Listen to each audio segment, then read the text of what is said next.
Hello and welcome to Purcellville, Virginia. The playoffs are here, Valley League style, as the third-seeded Purcellville Cannons welcome in the sixth-seeded, that's in the Valley League North, Newmarket Rebels. Jeremy Huber here with you. Lincoln Burkholder alongside Tristan Kunit coming up in just a little bit. Well, they got the win last night, Lincoln. They get the 3 seed. Of course, single elimination until we get to the League Championship Series. So, again, it's kind of a bit of a dice roll right now.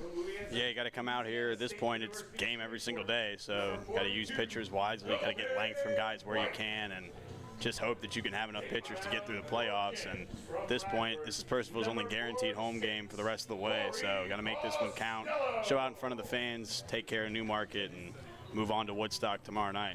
Yeah, of course. Or Front Royal, of course. Well, Woodstock has the bye today, so Cannons would get that one, and then possibly they could get a home game if the top seed Strasburg gets knocked off. We shall see, but as Lincoln said, it's all about the win tonight. We'll see if the Cannons can get it. Time for our national anthem. We pause for our national anthem. Erica resides in Purcellville with her husband, Councilman Stout, and their 3 daughters. Originally from Loudoun County, she has deep roots in the community. She enjoys being involved in a number of ways, to include serving on the board of local theater group, the Pickwick Players, and singing with the Pickwick Singers. Take it away, Erica.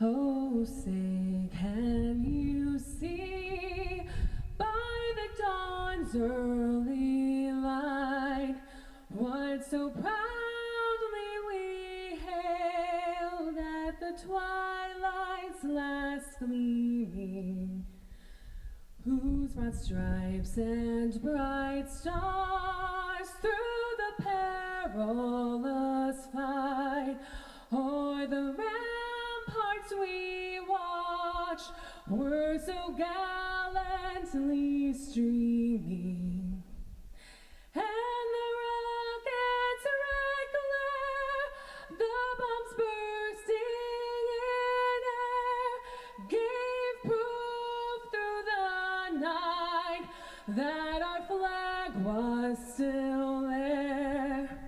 Oh, say does that star-spangled banner yet wave o'er the land of the free and the home of the brave.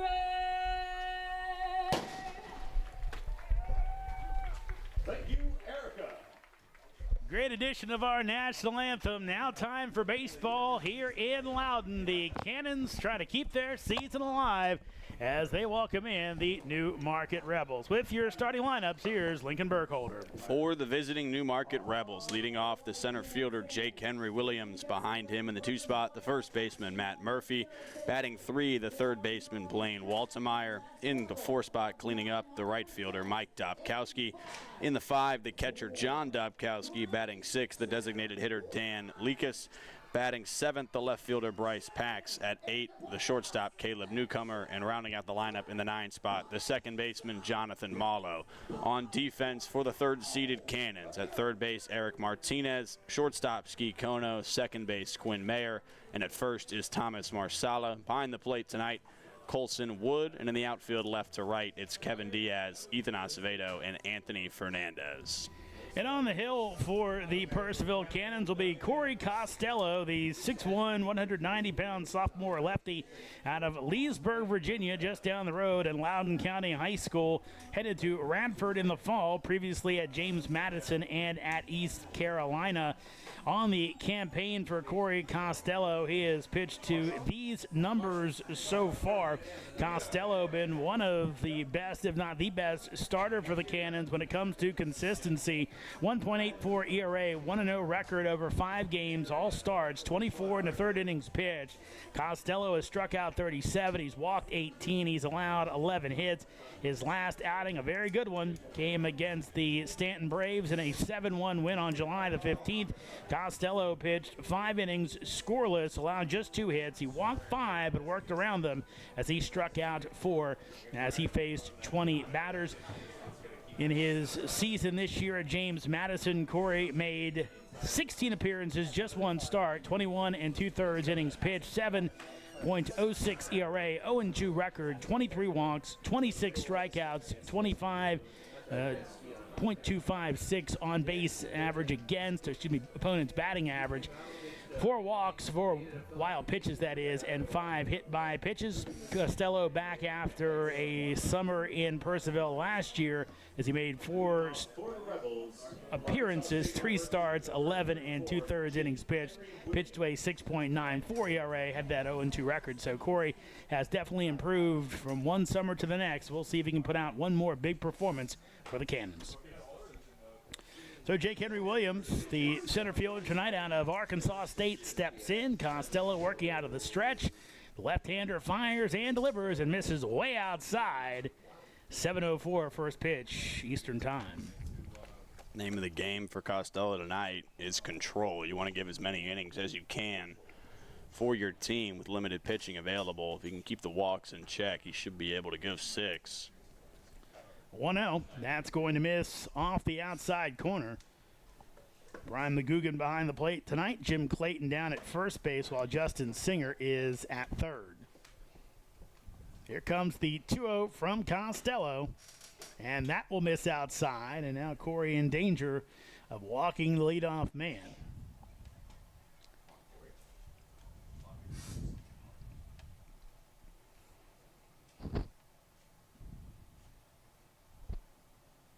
.30 pitch, and that will miss, and Costello really was not close except one of those pitches. So what you don't want to see if you're Brett Fuller, you really need some length on a Costello tonight, and it was not a great start.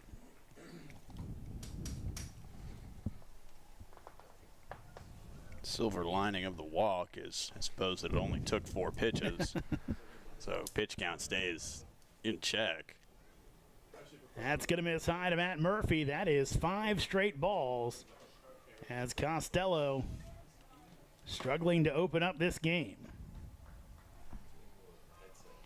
Matt Murphy, the first baseman for the Rebels tonight. Here's the 1-0 pitch. That's going to miss up.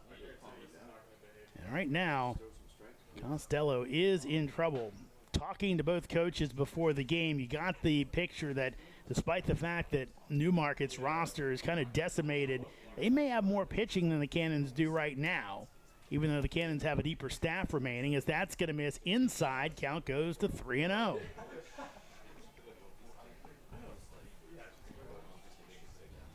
Costello shaking his head, trying to find a way to find that zone. Here's the 3-0. That is in there for a strike, and finally, on his 8th pitch of the night, Costello finds a strike.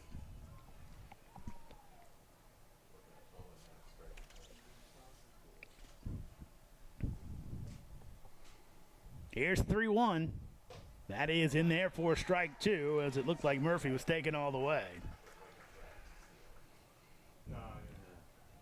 Blaine Waldemeyer on deck.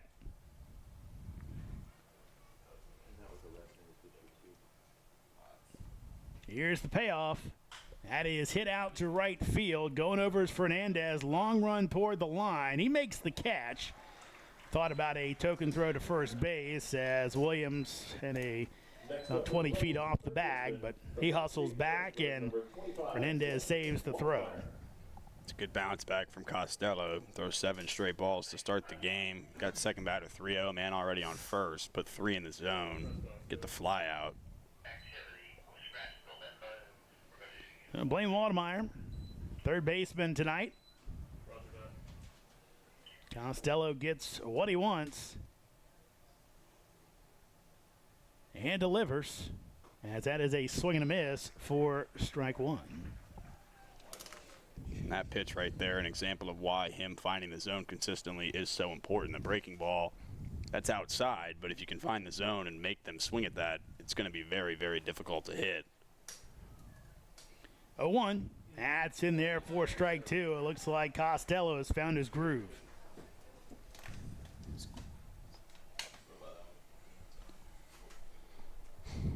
So Waldemeyer steps out as he's down 0-2. Runner down at first base. 1 out, no score.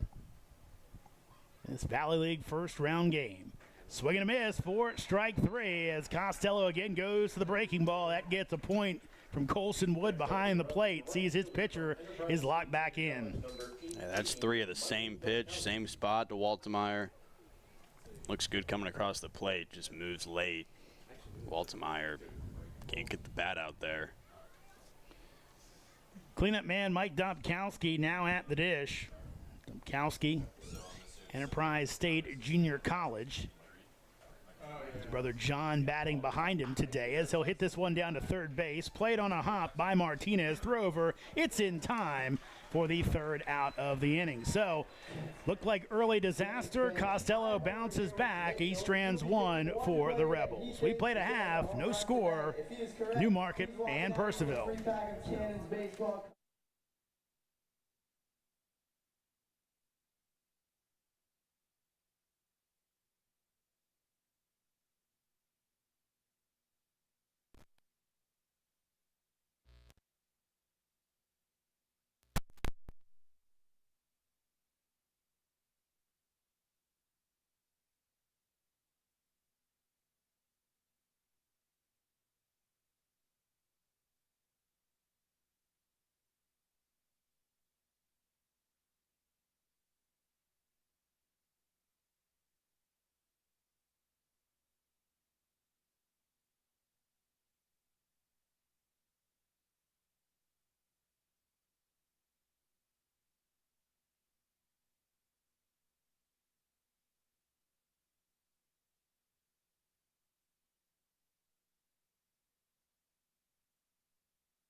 Welcome back into Fireman's Field. Rebels don't score in the top of the first. Cannons coming up with your lineups. Here's Lincoln. Leading off for the Cannons, it's your usual leadoff man, center fielder Ethan Acevedo. Behind him, same deal, right fielder Anthony Fernandez. In the 3 spot, the first baseman Thomas Marsala. Then in the cleanup hole, the designated hitter tonight, Jackson Michaels. Batting 5, the shortstop Ski Kono. Behind him at 6, the catcher Colson Wood. Batting 7th, the second baseman Quinn Mayer. In the 8 hole, the third baseman Eric Martinez, and rounding out the order in the 9 spot, the left fielder Kevin Diaz. On defense for the visiting Rebels, third base, it's Blaine Waltemeyer. Shortstop Caleb Newcomer. Second base, Jonathan Malo. First base, Matt Murphy. Behind the plate is John Dobkowski. In the outfield, left to right, it's Bryce Pax, Jake Henry Williams, and Mike Dobkowski.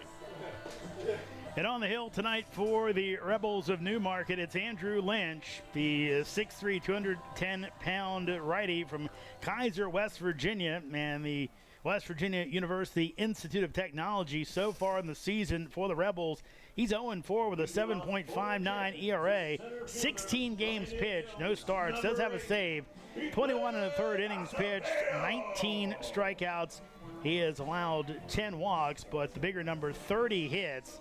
So he's been hit around pretty well. His last outing came against the Winchester Royals on July the 20th, so just 4 days ago, as Ethan Acevedo steps in. And Lynch delivers, and Acevedo will bounce one to second base. Played on a hop as Mallow over to first base for out number 1. Quick start for Lynch, 1 pitch, 1 out. In that outing against the Royals, he allowed 1 earned run, 2 runs overall, 3 innings pitched. Got the save that day as he walked 1, struck out 2. Previous 2 outings, he allowed 2 or more against Woodstock and Harrisonburg, albeit 2 of the better teams in the league. Anthony Fernandez at the dish. He'll take high and outside for ball 1. Fernandez been fantastic this year. Been in the race for Valley League MVP essentially the whole season. 368 average. Here's the 1-0 as Fernandez takes a strike. Also knocked 4 home runs, 24 to 15 walk to strikeout. He's stolen 14 bases. He's truly been a 5-tool player for Purcellville all year long. Even showed off on the mound as he will take one that bounces in from Lynch for ball 2. Suppose that would make him a 6-tool player. Yeah, I mean, I guess so, because it's throwing's one of the tools. So, but you know, throwing with control, not just the bases. So here comes your 2-1 That'll be hit up the middle, ranging over behind the bag is Mallow, but on the backhand, boots it, and on at first base will be Fernandez, first base runner of the game for the Cannons, reaches via the air. That one, backhand, would have been a tough play even had he picked it up. Fernandez can run. He was down the line. Good hit when that ball got there. It was a little weakly hit through the grass, but boots it on the hop. Can't pick up the backhand, and Fernandez on. We'll see what they do with him on the base paths. Here's Thomas Marsala. Marsala on the campaign. One of the Cannons' biggest RBI threats. Runner goes, throw down, and in safely as the throw gets away from newcomer, but backing up on the play is Mallow.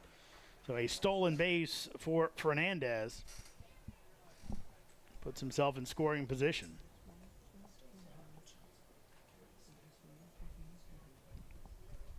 That's the 15th steal of the year for Anthony. Ball was called a strike, so 0-1 count as Marsala goes after that off-speed pitch in the dirt. He's down 0-2. Jackson Michaels is on deck. Marsala comes in hitting just a few ticks under 300 at 297. 9 homers on the year. And that is in there for strike 3 as that breaking pitch looking good for Lynch as Marsala couldn't get the bat off his shoulder. The designated hitter from Purdue University, Fort Wayne. Saw Costello utilize his breaking ball back in the top half of this inning. Andrew Lynch looking to seemingly work the same formula here. Jackson Michaels at the dish with 2 outs. Runner at second base, no score. As Michaels takes for a ball. Jackson, another returning Cannon out of Purdue University, Fort Wayne.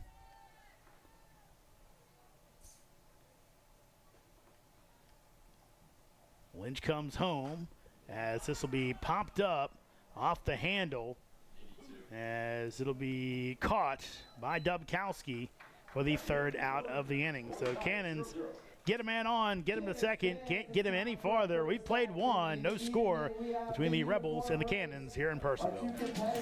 The Purcellville Cannons would like to thank their sponsors for the 2025 season. IBEW Local Number 26, International Brotherhood of Electrical Workers, the Purcellville Pub, Catoctin Creek Distilling Company.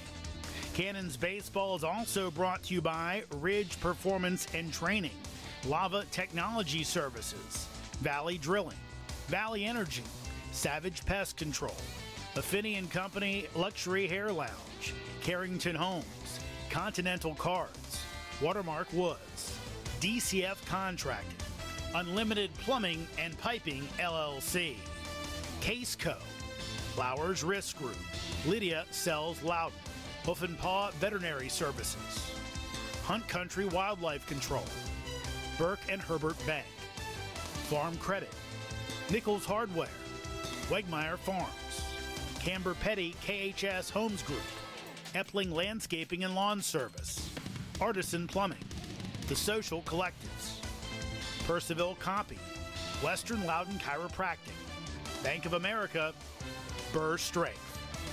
Thank you to all of the Cannons 2025 sponsors. Top of the 2nd inning, no score between the Newmarket Rebels and the Purcellville Cannons in the first round of the Valley League playoffs. Remember, the top 4 teams overall have byes tonight. So top 2 in the north, top 2 in the south not playing. So you have 4 single elimination ball games. We'll have 4 more single eliminations tomorrow. And then on Saturday, it'll be single elimination for the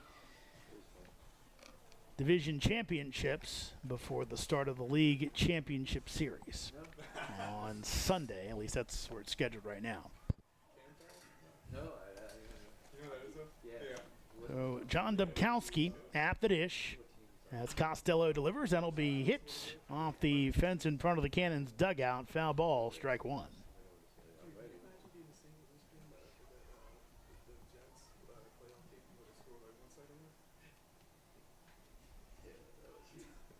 Dobkowski, freshman out of Bellevue, Florida.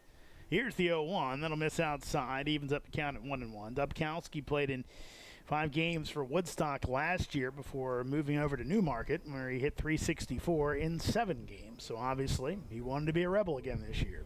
1-1. That swung on and missed for strike 2.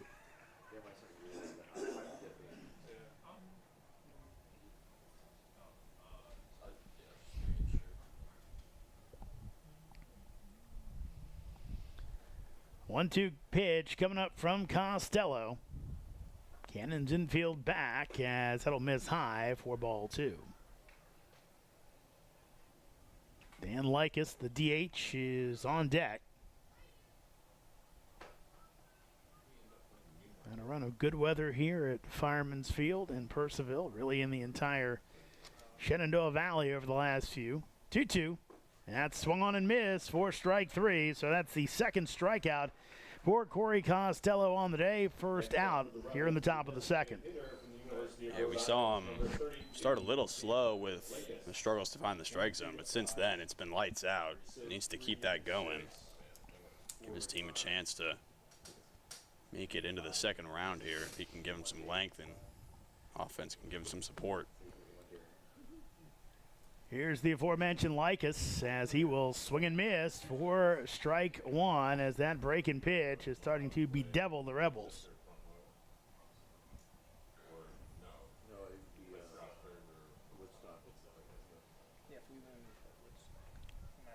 Likas swinging that two-tone bat.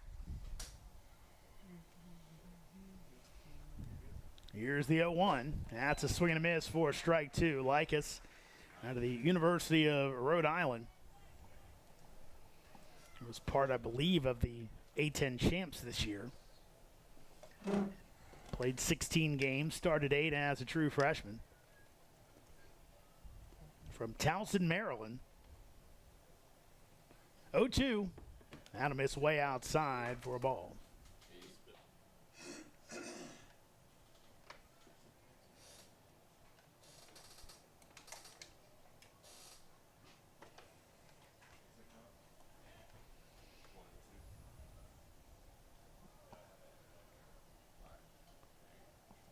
Costello's 1-2. That'll be hit to second base. Coming in is Freeman on the bounce. Throws over in time for out number 2. Coming up to bat for the Rebels, the left fielder, number 28, Bryce Pax.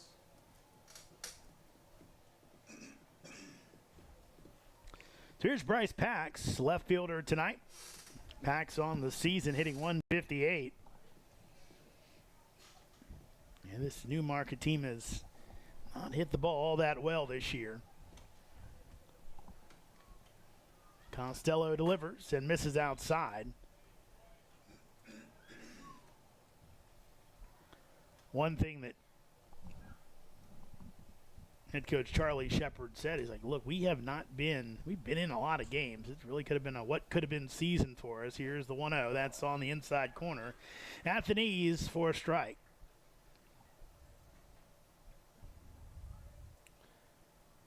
A lot of close games. Those go our way. Looking at maybe a completely different season. 1-1 pitch. That breaking ball again. It is looking mighty good from Costello as Pax almost buckled the knees right there. Corey getting into a groove. Here's his 1-2 as that is way outside, but almost had Pax swinging at it.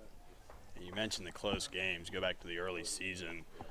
They beat the Royals 6-2. They lost here by 1 run to the Cannons, by 2 runs to the River Bandits, 3 runs. 2-2, that swung on in the dirt. Tag applied by Wood for the third out of the inning. So 3 strikeouts so far for Corey Costello. 2 in this inning. We played 1.5. We're still scoreless here in Purcellville. The Purcellville Cannons would like to thank their sponsors for the 2025 season. IBEW Local Number 26, International Brotherhood of Electrical Workers, the Purcellville Pub, Catoctin Creek Distilling Company.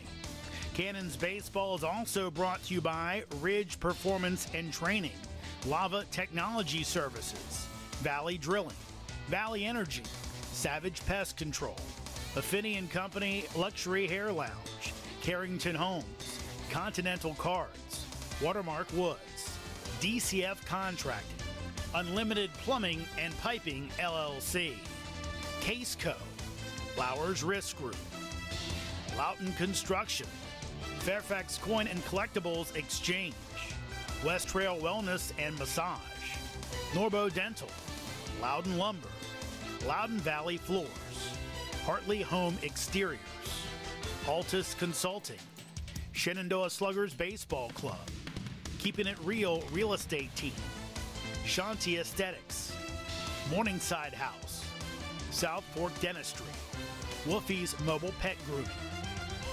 Thank you to all of the Cannons 2025 sponsors. Welcome back to Fireman's Field. Andrew Lynch is still on the hill for Newmarket. Have to think looking for at least 2 to 3, maybe more out of him. As again, good first inning for him. Only faced the 4 batters. And right now, kind of the way everything's set up, pitching is gold. A little different than in past years. We're at a little more of a line of demarcation between rounds. A little easier to acquire players from other teams once they were eliminated. Number 2, So might be a little tougher to make sure they have those guys available. Could be a battle of attrition. But right now, it's survive and advance. As Ski Kono at the plate, he will take ball 1.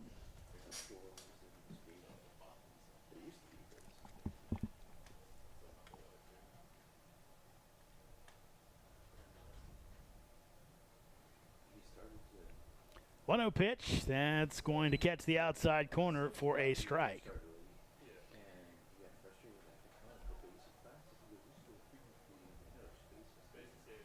Kono comes into this one hitting .214. Here's the 1-1. That's high. Ski got that average up near 300 at one point in the season, but let's drop back down.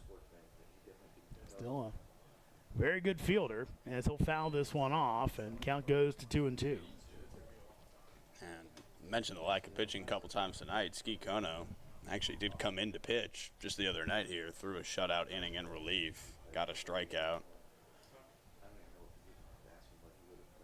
2-2. That's hit the other way. Pax going over, and that's going to end up a foul ball. So we'll come back and do it all again. Yeah, when talking to Brett Fuller, kind of getting an idea of who he thought he likely had to go tonight, he did mention Ski Kono as a guy that could give him an inning if he needed it. Yeah, I mean, he came out, it didn't look like a position player pitching. He had a legitimate pitch mix. The breaking ball was real. It was moving solidly right to left. 2-2. That's fouled off as Ski stays alive. Struggled with control to start that outing, but none of that matters if you sit the next 3 guys down. So stranded 3 on. So a little confidence to do it after having a chance in a lower leverage spot. 2-2. That is swung on and missed as Lynch takes a bit off and gets the strikeout. That's his second of the ball game and the first out here in the bottom of the second. Texas College, number 9, Colson Wood.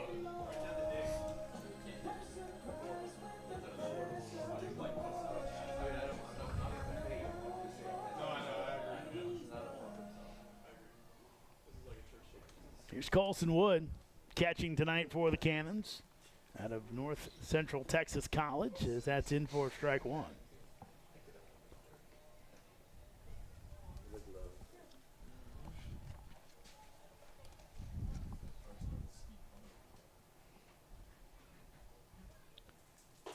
That'll miss high. Wood at North Texas Central hit .285 this year in 47 games.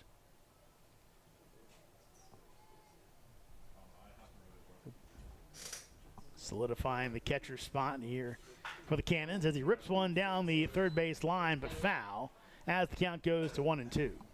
Big thing with Wood, he's been very, very sure-handed behind the plate. He's been a good defensive catcher. He's got an arm. He's a tough guy to steal on, and he's also a good framer as well, I've noticed. So it's very important, obviously. Can't give away runs because of what you're doing behind the plate. As that's fouled off as Wood stays alive at 1-2.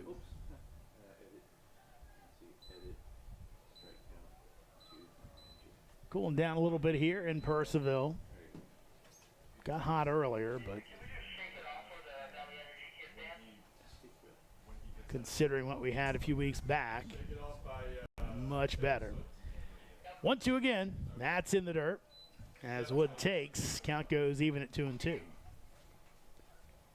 obviously, Cannons, if they win, won't play here tomorrow, but be playing in Woodstock. It'll be a steamy one out there tomorrow.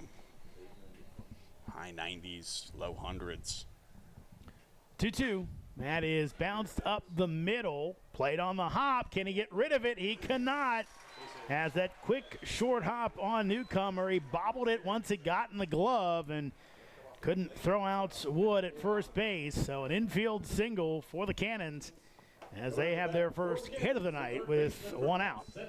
Good hustle from Wood. That's one of those, he takes any longer to get to that bag, and that bobble means nothing, and he's out. But hustling down the line, and he's able to beat it out by a step. Here's Eric Martinez. Martinez set to be, as that throw to first base, back in time as Wood. Set to be college teammates with a few Cannons. As time called, they'll switch out the baseballs. Yeah, right now, as the lineup reads, Martinez, Kevin Diaz, Colson Wood, Merrick Beamish will be attending North Central Texas College. Throw over again, Wood back in. Of course, in this day and age, Lincoln, things change. Yes, they do. And even if you spend a fall with a program, you might spend a spring with somebody else. Spend the summer with somebody else. That'll be a ball high. And some guys go through fall ball and kind of get the word, yeah, you're probably not in our plans. And they head off to a new school. Again, throw over and back in time is Wood. I mean, can't blame the players. If it's available to you to go get playing time somewhere else, you got to take that opportunity. It's just the way that the NCAA works now.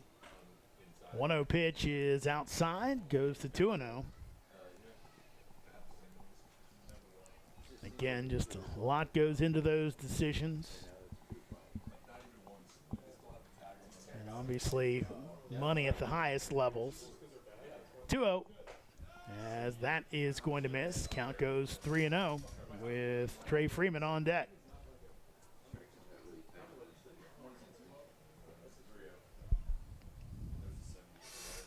Runner at first base, 3-0 count, no score here in the bottom of the second. Lynch delivers, runner goes, and that is going to be ball 4. So the infield hit by Wood, the walk from Martinez, and now the Cannons have something going with 2 men on and only 1 out. It's one of those scenarios where got to try and capitalize here. Playoff game, you need as many runs as you can get. 2 runners on. So Trey Freeman out of Santa Fe College will let one go to the backstop as it looks like it hit off the lip of the home plate. Kind of kicked up, and Dubkowski did have a good shot at it. So now 2 runners in scoring position for Trey Freeman. It's big. The double play disappears with that wild pitch.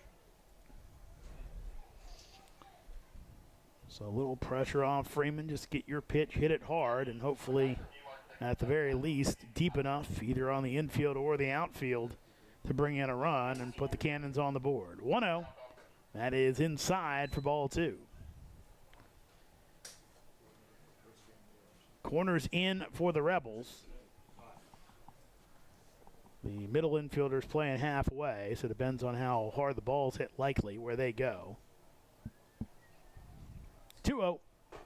That'll miss high. So count now to 3-0 as Lynch got a guy that has been a reliever and has had some 3-inning outings, so that should not be tiring, but is having trouble finding the zone. 3-0. That is in there for a strike.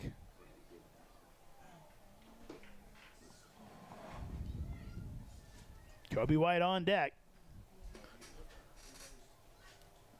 First base open as Lynch brings home the 3-1. That is hit out to the outfield. Should be deep enough to bring in the run. Catch is made. Runner from third tags, and Wood will come in and score the first run of the ball game on the sacrifice fly from Trey Freeman. Cannons now up on the Rebels, 1-0. Freeman gets the job done. That one more than deep enough into center. Center fielder Jake Henry Williams didn't even try to throw home, just took it to third to avoid allowing Martinez to advance. So Kobe White still has a chance to make it a crooked number on the board for the Cannons, as he will take the breaking ball in for strike one, and Kobe looks like he did not like that call. Kobe White is a tough kid. Dislocated his finger last night, in the lineup tonight. 0-1. That is in there. Excuse me, that's low for a ball. And right now, Kobe just loving to play baseball, show what he can do. He's headed to LSU Shreveport. They have the undefeated national championship season. 1-1. White takes low for ball two.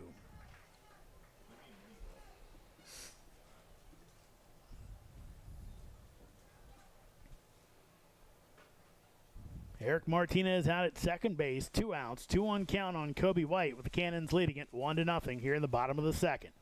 White will foul that one back, so count goes to 2-2. Please return all foul balls to the concession stand, where 900-degree pizza will be given out. Free candy bar or free soup. Eric Acevedo is on deck. Tell you what, nobody runs harder than these kids going to get foul balls. You should have seen him last night. There was $5 on the line per ball. Kids sprinting down the stairs in the bleachers, jumping over the railing. Yeah. Here's your 2-2. That'll be bounced. Could be trouble if it's fair, but it goes foul. And I tell you what, kids get into kind of alternative sports at a younger age now. If I was doing mountain climbing, I think I might actually bring some rappelling gear so I could hop over the back if the ball went down. I got to beat them some way. $5 is online, man. Not a bad idea. I mean, it's bad for us because we wouldn't let you in the park if you tried it. Yeah. And if I tried it, I'd probably fall off the railing. You get some kids don't have upper body strength, so you probably are ahead of the game on them. True. Here comes your 2-2 pitch. That is going to miss. Newmarket bench wanted it. They don't get it. So count goes full at 3-2. First base is open with Eric Martinez out at second base. Cannons trying to add on to their 1-0 lead. Lynch delivers as White fouls it off, so he stays alive. White just exceptional bat control. He's able to hit the ball where he wants to hit it. It's not, like where on the baseball he wants it. It's not something everybody can do. You'll see the choppers. A lot of those are intentional because he knows he can beat it out if it stays in the air for a long time. Again, your payoff pitch, as that'll be hit out to center field. Coming on is Williams, and he will make the catch for the third out of the inning. But the Cannons on the board on the sacrifice fly by Trey Freeman. They lead the Rebels 1-0 after 2 innings of play. I'm going to step aside. Tristan Kunig's going to come on. I will see you in the 8th inning. The Purcellville Cannons would like to thank their sponsors for the 2025 season. IBEW Local number 26, International Brotherhood of Electrical Workers, the Purcellville Pub, Catoctin Creek Distilling Company. Cannons Baseball is also brought to you by Ridge Performance and Training, Lava Technology Services, Valley Drilling, Valley Energy, Savage Pest Control, Affinity & Company Luxury Hair Lounge, Carrington Homes, Continental Cards, Watermark Woods, DCF Contracting, Unlimited Plumbing and Piping LLC, Case Co, Flowers Risk Group, Lydia Sells Loudon, Hoof and Paw Veterinary Services, Hunt Country Wildlife Control, Burke and Herbert Bank, Farm Credit, Nichols Hardware, Wegmeyer Farms, Camber Petty KHS Homes Group, Epling Landscaping and Lawn Service, Artisan Plumbing, The Social Collectives, Purcellville Copy, Western Loudon Chiropractic, Bank of America, Burr Strength. Thank you to all of the Cannons 2025 sponsors. Welcome you back into Purcellville. This is Lincoln Burkholder with you now, joined by Tristan Kunek. Still on the mound for the Cannons, it's Corey Costello. He's been on a roll for the entire game outside of that leadoff walk in the first 3 pitches to the second hitter, Matt Murphy. Since then, he sat down 6 straight. 3 strikeouts for him. Here's the first pitch, lined out into left. White going to slow up in front of it, let it drop. That'll be a leadoff base hit for Caleb Newcomer, first hit of the night for Newmarket. Second baseman from Potomac State College, number 12, Jonathan. Good job pulling it. I thought if White got a little bit better of a jump on it, he would have been able to get there, but plays it safely. Obviously, you don't want to dive at that and then give up even worse of a base hit there. Yeah, that's one of those. That one would have been heading for left center. That thing could have rolled all the way to the wall and might have been an inside the Parker if he dove and missed. So Newcomer on first. Showing bunt, laying it down is Malo. Costello over to it. Glove flip, nice play, and there's one out here in the third. Newcomer does advance to second on the sacrifice bunt from Jonathan Malo.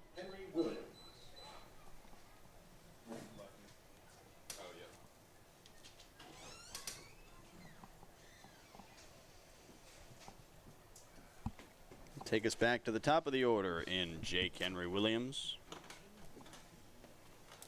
Walked his first time up, 4 pitches. That one in there for a strike. It's Matt Murphy on deck. Waltemeyer in the hole. Costello trying to work around this leadoff single.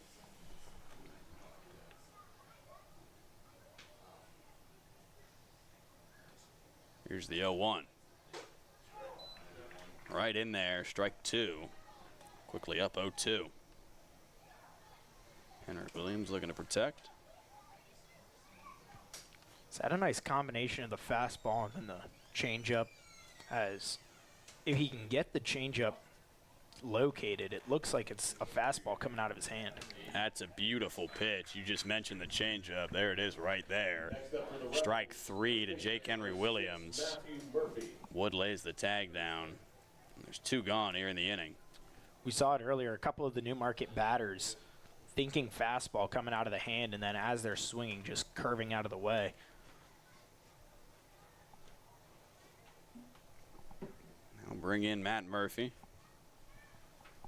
Staple in this Newmarket lineup, played 36 games this year. That one, good breaking ball in there for strike 1. Newmarket, for reference, has played 39 games.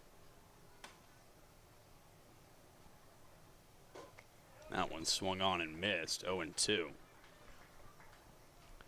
Costello also getting himself into a lot of favorable counts early, giving himself that freedom to kind of work around as he needs to, giving him that wiggle room. See what he goes with here. 0-2 to Murphy on the way, up high. Murphy lays off, and it's 1-2. Yeah, we mentioned that earlier back in the first. The ability to hit the strike zone opens up doors to throw that changeup in the dirt, and maybe they'll swing at it because they won't be taking the whole way. You throw the slider to the left-handed hitters, or the curveball might get a chase. But if you can't hit the strike zone consistently, they're going to lay off that. Here's the 1-2. Fouled off right side. He did it on that last pitch, willing to take a ball there with the high heat, hoping that Murphy would chase. Murphy didn't, but you have that wiggle room to mess around and sacrifice pitches almost. Count remains 1-2.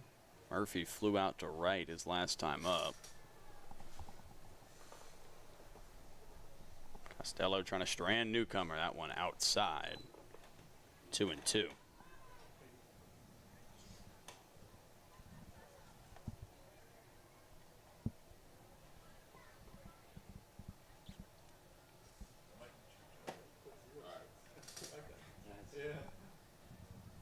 It's Waltemeyer on deck. Here's the pitch. That one up high.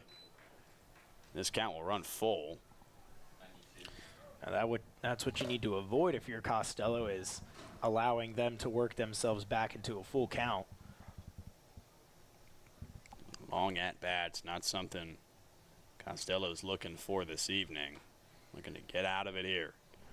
3-2 pitch on the way to Matt Murphy. Swung on and missed. That is strikeout number 5 for Corey Costello.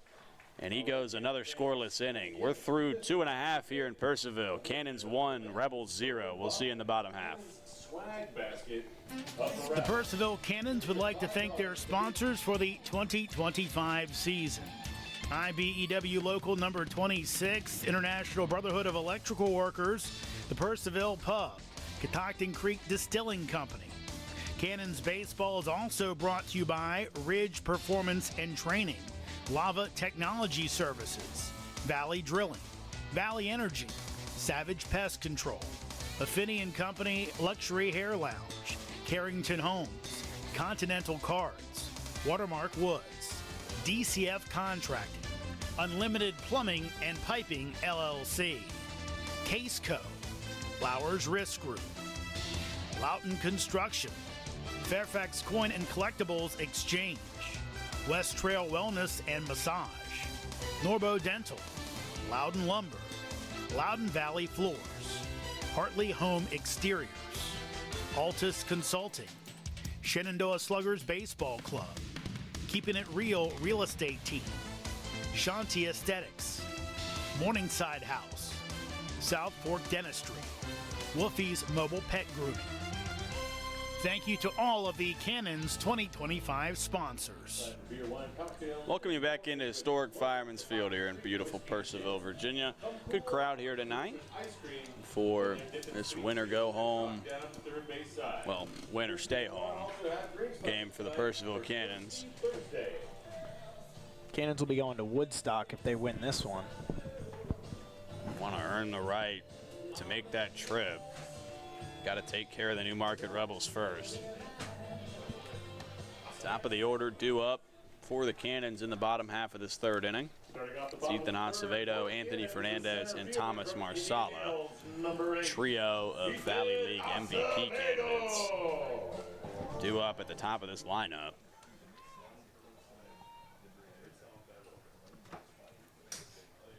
Starts with Acevedo, the center fielder. Grounded out to second first time up. That one low and away, 1-0. A lot of that MVP race going to be those three guys, a couple Strasburg guys. There is maybe some Harrisonburg guys. Woodstock as well. I believe it's Jordan. That one's lined out into left center, up for it, and unable to make the grab is Caleb Newcomer. A leadoff single for Ethan Acevedo, and the Cannons are in business here in the third. The right fielder from St. Bonaventure University, number 24. We'll bring in the aforementioned Anthony Fernandez. The Woodstock player I was referring to was Jordan Evans. I believe he leads the Valley in batting average. Eduardo Castillo leads the league in batting average as of now. Check on Acevedo. He's back safely. Did forget about Eddie Castillo over there in Strasburg. Very talented player. Got the pleasure of watching him last year in the Valley. Acevedo taking off. What a jump. There's not a chance they're throwing him out. He steals second. No contest. took advantage of the right-hander there. I mean, he was halfway to second before Lynch had the ball out of his hand. Does a great job reading the pitcher. He's in scoring position with nobody out. Fernandez out into right center. That one going to get down. Acevedo digging for third. They're going to wave him around. Fernandez heading for second. He might have a chance at 3. He will hold up, but Acevedo in to score. RBI double for the team leader in RBIs. It's 2-0 Cannons here in the third. Great hit, just takes it off the barrel of the bat, lines it out into the gap in right center. Really no chance for either one. Acevedo almost took himself out of scoring position there by waiting at second to tag, but obviously with the wheels he's got, he'll be able to make that either way. But great hit by Fernandez, good play by the Cannons all around. Good start to this inning. 2 batters, single and a double. They've scored a run. Here comes Thomas Marsala. That one hit hard to first. First baseman Murphy bobbles with it, but picks it up, steps on the bag. Fernandez over to third, 1 away. Just like a sacrifice bunt there. Advance the runner. Another run just 90 feet away. You're correct. Essentially works as a sacrifice. Give you a chance to drive in Fernandez here with deep ground ball, deep fly ball. Jackson Michaels capable of both. He popped out the catcher his last time up, though. We're looking to change that result here. This one low. Ball 1. Also, a little bit unfortunate for Marsala that he grounded it to first. Had anyone else on the field bobbled that ball the way that Murphy did at first, he would have been safe. It's just the proximity to the base hurt him. That one lined out into right, back at the warning track, and under it is the right fielder Dobkowski. They won't have a chance to get Fernandez with his speed. Another run for the Cannons. They lead 3-0 on the sac fly from Jackson Michaels. Now up to bat for the Cannons, the shortstop from Johnson University. That's just Cannons offense kind of working as perfectly as you can get.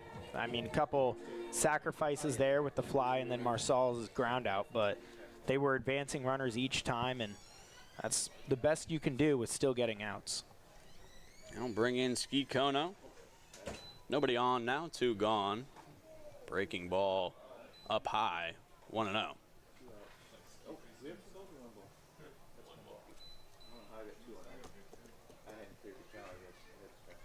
2 runs already in for Purcellville this inning. That one chopped foul right side over towards the Cannons dugout. Even it up at 1-1. Kono really early on that one. I think he was expecting fastball there. Got a breaking ball. Pitch from Lynch on the way. Kono takes 2-1 to the team leader in walks and stolen bases.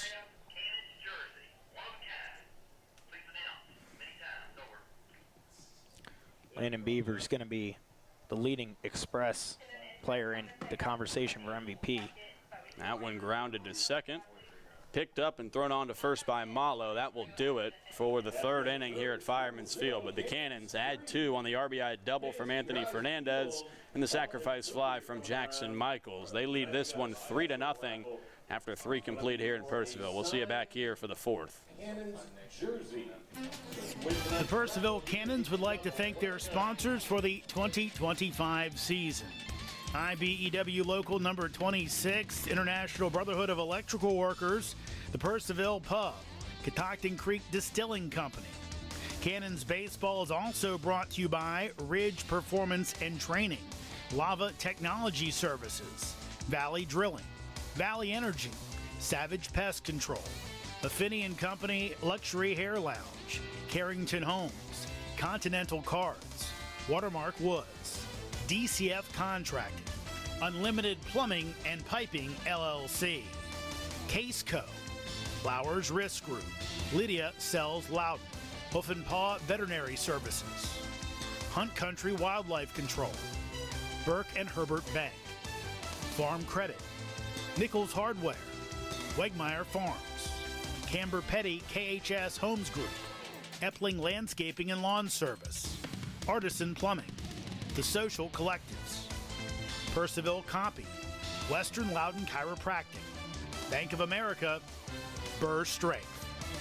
Thank you to all of the Cannons 2025 sponsors. Welcome you back into Purcellville. 3-run lead for the Cannons now. Corey Costello still on the mound. He's been dealing 5 strikeouts, 1 hit, 1 walk, no runs to this point. Looking to keep that going here against the heart of the order for Newmarket. Blaine Waltemeyer, Mike Dobkowski, and John Dobkowski due up in the 4th. As you said, just those 2 blemishes for Costello, taking that breakfast ball to Jake Williams before going down 3-1 against Matt Murphy, working his way back to pop him out. First pitch, tries to lay down a bunt. That one's going to pop foul. 0-1. And since then, he's been going.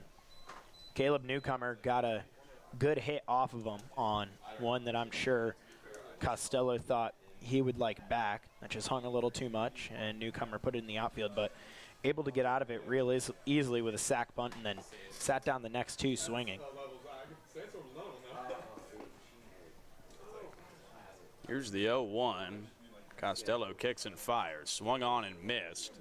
Waltemeyer saw 3 of that exact pitch his last time up. He swung and missed at all 3 of them. Swings and misses at that one, and it's 0-2. With those 5 strikeouts, Costello has now worked his way into 3rd in the league in strikeouts, tied with his teammate Connor Hensley. Same pitch, same result. Strike 3 to Blaine Waltemeyer. And now he is in 3rd by himself. Michael Dobkowski. And it's number 6 on the night for Costello. Also up there in ERA, too. Got a 1.84 coming into this game. That one popped foul behind the plate on the right side by Mike Dobkowski. Right fielder. Grounded out to 3rd his first time up. If you're coach or manager Brett Fuller, you got to be loving what you're getting from Costello right now. Coach Fuller did say Costello could likely go 6 when he's going. That one low, 1-1. He mentioned to me earlier prior to the game just the ability to control the walks, control the free passes, which allows you to control your pitch count in turn, and he's done that tonight. Just the 1 to lead off the game. None since. Swing and a miss, and it's 1-2. He's got that breaking ball just dialed in.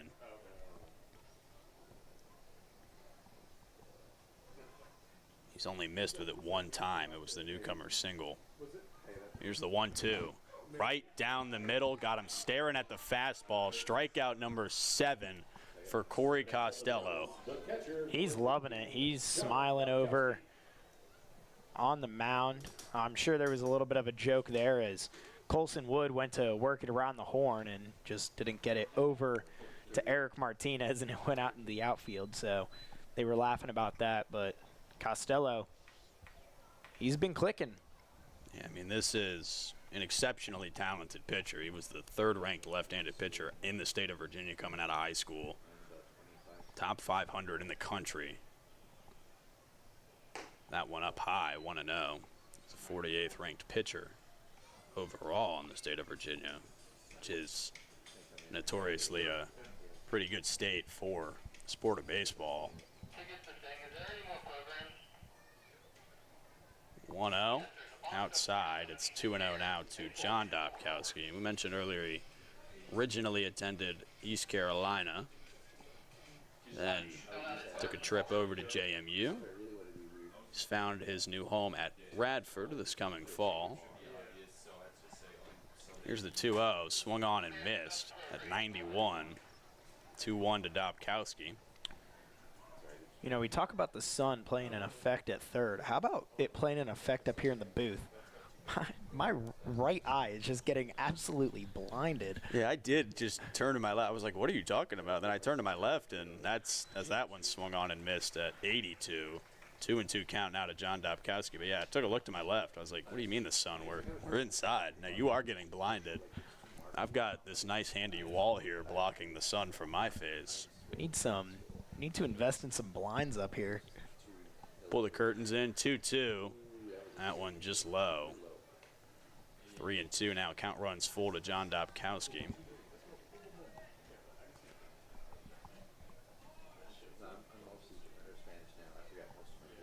Sun is starting to set here in Purcellville. 7:59 p.m. 3-2 fouled off back towards us. Get another shot in the full count. Yeah, that's mine. Well, mine's supposed to average, but I think this must have been a German thing. He's like, yeah, Spanish, because he thought it would be easier. Yeah. Because he grew up in a Spanish house, and more likely to speak Spanish. I think Spanish is like I know a lot of people who speak Spanish. Another payoff pitch on the way. Popped up right side and out of play. John Dobkowski fighting here. Stay alive. Hey, if you get that foul ball, we're turn it down to the concession stand for a free candy bar or freezy pop, courtesy of 900-degree brick oven pizza.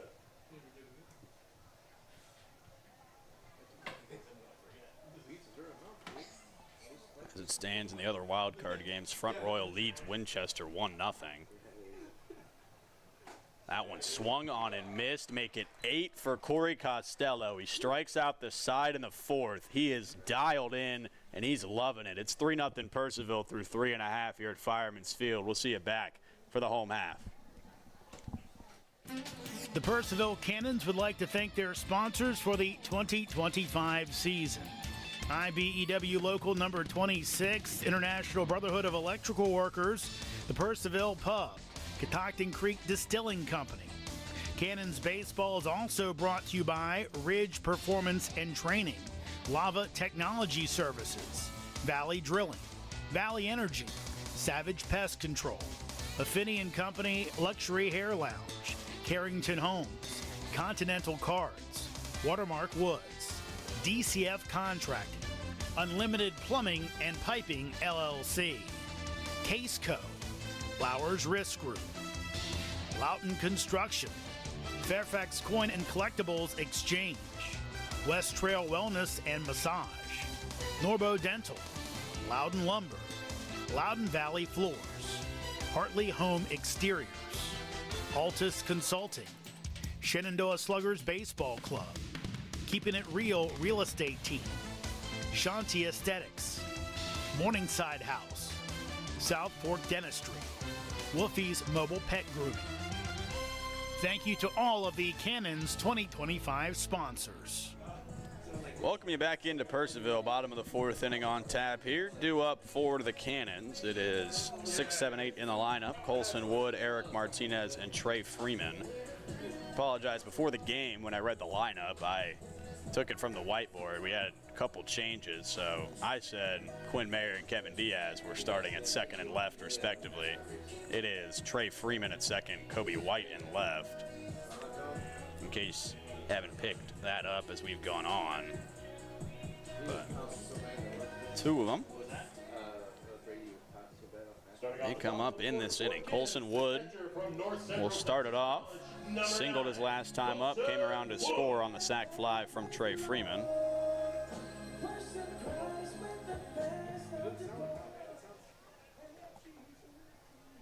Remains Andrew Lynch on the mound.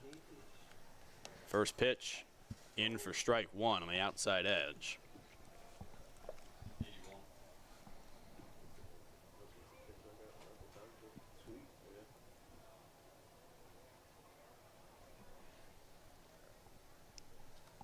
That one grounded to short, picked up by newcomer, thrown on to first, and out number 1 here in the bottom of the 4th.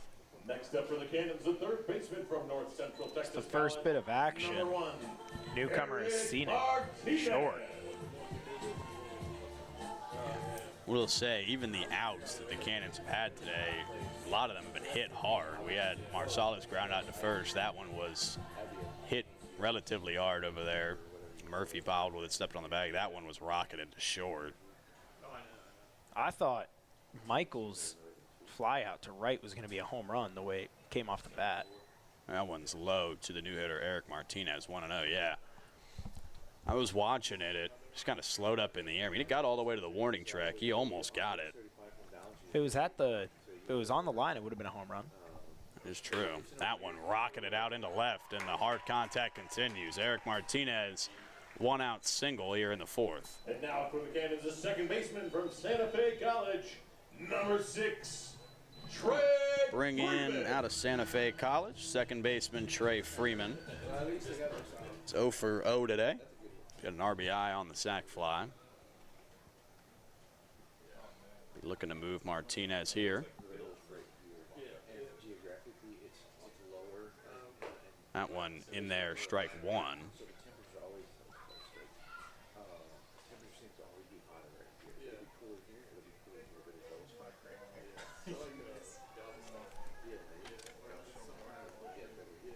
Check over on Martinez. He's back safely.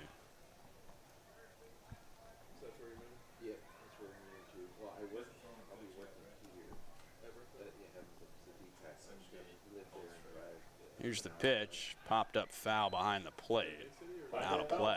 Kids, return to the concession stands. Get yourself a candy bar or a freezy pop, courtesy of 900 Degrees. Reminder that if Purcellville can pull this one off, they'll be on the road against the Woodstock River Bandits tomorrow night. If Newmarket were to pull off the upset tonight, they would be on the road at Strasburg tomorrow night. Here's the 0-2. Misses inside. It actually hit him.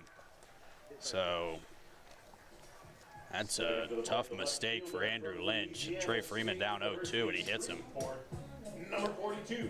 Gotta say, Freeman showed in the last at-bat. There was one really inside, and he just kind of turned a little. He's willing to take those for the team so he can get that free base. Yeah, actually, I do remember that. I saw him look at his elbow after the pitch as if to check and see, did I get hit? That one didn't hit him, but Kobe White shows bunt. It's up high, 1-0. This is a situation that Kobe White would potentially bunt in. He did show bunt there, attempted to before it came in really high. Talked to him before the game about the finger. He was like, I didn't even realize it. Yeah, he said most of the pain was just the shock of looking down and seeing it. That one's low, 2-0, but he's better than me out here playing through the pain for his guys. That's true team captain right there. Doesn't get any more team captain than that. I was talking to some of the other people up here in the booth too, if he was going to have a oven mitt now. He does. First base coach has it if he gets on. That is 3-0 up high. I meant to ask him if he was going to invest in an oven mitt or not. He does have one. I saw it in his back pocket in the first at-bat. Yeah, we've had two injuries now this season. Aparicio got hit on the elbow, no elbow guard. He is investing in an elbow guard soon, he said. That one up high. Kobe White sees 4 pitches, takes 4 pitches, and he'll take first base. Here comes Newmarket head coach Charlie Shepard. Now we'll see that oven mitt. I'm sure he's looking to protect that finger. We've been through those a couple times. We were talking about it before the game. Some of my fingers don't even touch because I broke them so many times. Yeah, I really only ever broke my pinky in heading into my senior year, spring of high school. We were playing football after a lacrosse practice, and actually, correction on me, that's not Charlie Shepard that just came out. It's Newmarket's pitching coach. We don't have a name listed for him, but Charlie Shepard's still on the steps. They'll leave Lynch in, but back to the story. We were playing just football after a lacrosse practice in the winter. Right before the season started, went to catch a jump ball in the end zone, and football just landed on my pinky. It was one of those like classic actual high school footballs with the hard leather. Just crushed it. That one up high, 1-0. That was, which is why this is so impressive to me that Kobe White is playing, because I missed 2 or 3 weeks with that broken pinky. He's got double oven mitts on, actually. Smart man. Here's the 1-0. Chopped, picked up. They'll go home for out number 2. So a 1-2 fielder's choice. Good heads-up play by the pitcher there to go back home and make sure you get that lead run. And we'll bring in Anthony Fernandez. RBI double his last time up. My brother-in-law used to play offensive line. That'll break some fingers. That one fouled off, make it 0-1. Yeah, his pinkies, after the first joint, just shoot out at a 45-degree angle. Yikes. They are all messed up. I remember there's certain NFL players we take short break here to get the ball off the field. But I was just about to mention Brian Baldinger. Is that who you're thinking I think about? that is who I'm thinking of, who's got like All of his fingers pointing in very different directions. deformed fingers from playing offensive line. No, Brian Baldinger was a linebacker. Oh, Played for the Eagles. why did I think he played offensive line? I'm sure offensive linemen's fingers are all messed up. I'd bet, especially at that level. That one fouled off down the line. Fernandez down 0-2. But he's battled both of them. Let's make this one 7 so we can save some pitching. Fernandez, 2 out, 2 strikes. He's got a chance here. Pitch on the way, grounded to first, picked up by Murphy. He'll step on the bag, and the Cannons strand the bases loaded here in the 4th. That will do it for the first 4 innings here in Purcellville. 3-0 Cannons as it stands. We'll see you back here in the 5th as Corey Costello comes back out of the dugout to try and continue his tear. The Purcellville Cannons would like to thank their sponsors for the 2025 season. IBEW Local Number 26, International Brotherhood of Electrical Workers, the Purcellville Pub, Catoctin Creek Distilling Company. Cannons Baseball is also brought to you by Ridge Performance and Training, Lava Technology Services, Valley Drilling, Valley Energy, Savage Pest Control, Affinia & Company Luxury Hair Lounge, Carrington Homes, Continental Cards, Watermark Woods, DCF Contracting, Unlimited Plumbing and Piping LLC, Case Co, Flowers Risk Group, Lydia Sells Loudon, Hoof and Paw Veterinary Services, Hunt Country Wildlife Control, Burke and Herbert Bank, Farm Credit, Nichols Hardware, Wegmeyer Farms, Camber Petty KHS Homes Group, Epling Landscaping and Lawn Service, Artisan Plumbing, The Social Collectives, Purcellville Copy, Western Loudon Chiropractic, Bank of America, Burr Strength. Thank you to all of the Cannons 2025 sponsors. Welcome you back in here in Purcellville, Virginia. 3-0 Purcellville Cannons lead as it stands. Corey Costello remains on the bump. Through 4 innings, he has been nothing short of exceptional. 1 hit, 1 walk, only a total of 5 baseballs have been hit in play. He's got 8 strikeouts. He struck out the last 6 guys he's seen, 5 guys he's seen. Here's Dan Likas, designated hitter tonight. Likas 0 for 1 tonight, grounded out to second. First pitch to him is fouled off. 0-1. Got one of those balls in play that you were talking about. Yeah, 1 of the 5. And granted, 1 of those was a bunt, so really just 4 actual swings put in play. Costello looking to continue his mastery. Here's the 0-1. That one well outside. It'll be 1-1. Breaking ball just hung up on him there. Didn't come back.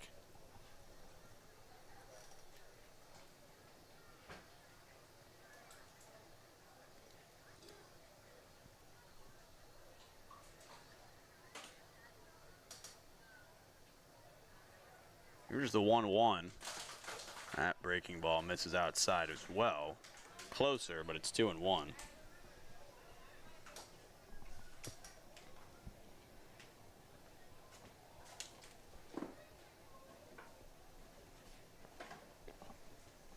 Likas stands in. Costello kicks and fires. That one grounded over towards short. Good pick by Kono. Throw on. 1 away here in the top of the 5th. Kono showing his defensive prowess. Had a couple of errors last night. Couldn't tell there. He picks that up confidently, makes a strong throw over to first. Got it over there with plenty of time. This will be a pinch hitter for Newmarket. It's Brennan Peterson. He'll take over, presumably. He does play outfield, so he'll presumably take over in left field for Bryce Pax.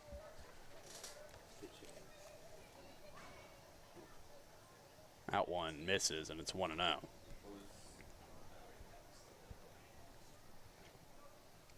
Brennan Peterson out of Abilene Christian University. Here's the 1-0. He thought about showing bunt, but it's really just a flinch and misses. 2-0. Sure, they're thinking about putting Pax on the mound for a fifth. That one right down the middle for strike one. It's a good point. He is a left-handed pitcher. Due up for Purcellville. Lefty, lefty, lefty. Here's the 2-1. Up high, 3-1. I mean, that being said, obviously Jeremy mentioned earlier he spoke with head coach Charlie Shepard for Newmarket before the game. They don't have a lot of options. Nobody on their bench is a pitcher. They're both position players, but they do have a couple guys in the field who can pitch. That one up high, 5-pitch walk, excuse me, to Brennan Peterson. Peterson, one of those guys who was on the bench. Coach Fuller is going to come out to talk to Costello after that one. Hasn't had to talk to his starter yet tonight through 4 1/3.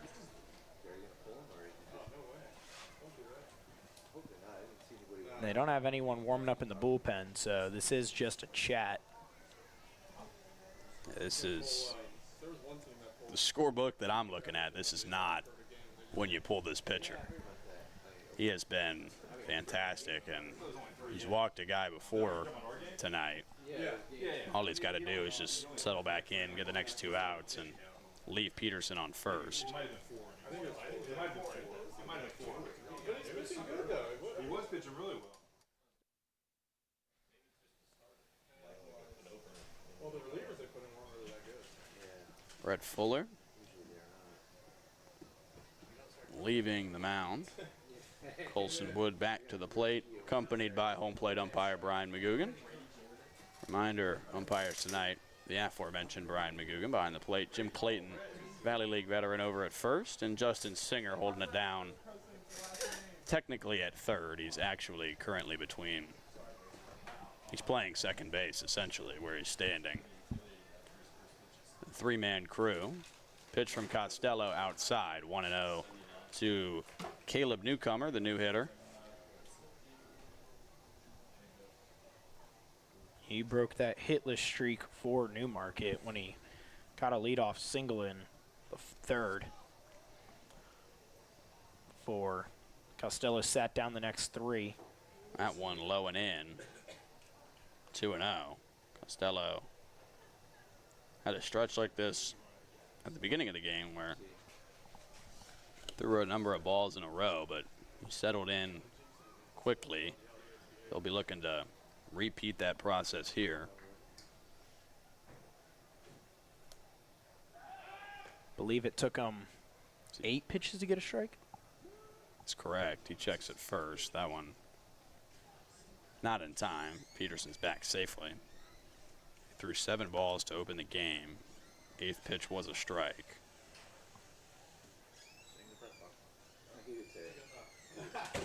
That one swung on and missed, and it's 2-1. You mentioned a newcomer, got a piece of one his last time up. Just 1 for 1 tonight. That's his only at bat prior to this one. Here's the 2-1, swung on and missed at 91, and it's 2-2.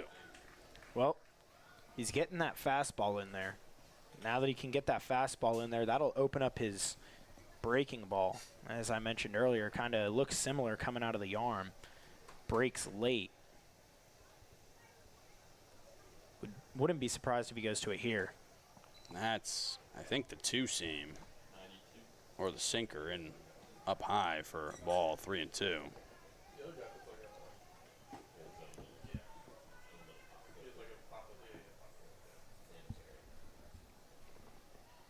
Jonathan Malo on deck. Here's the 3-2. In there, strike 3 called. Newcomer down looking, and that's out number 2 here in the top of the 5th. That's what he needed right there to get back into it. Got that fastball right inside to freeze Newcomer. Now he's got to start to dial back in. As he's got 1 out left in this inning, but Coach Fuller said hoping he can get 6 out of him. It's Jonathan Malo, sack bunt last time up. That's not in play here with 2 outs. Takes first pitch for a strike, 0-1.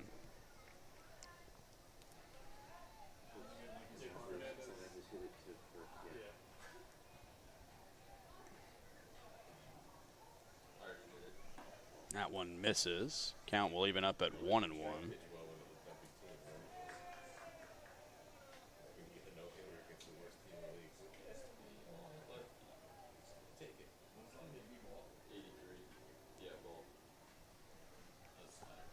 Gets set for the 1-1. Here it is. Breaking ball just misses. 2-1. This broke a little too late for home plate umpire Brian McGugan's liking. Here's the 2-1 now. He checks over at first. We'll have to wait a little bit for the 2-1. Peterson back safely. I'm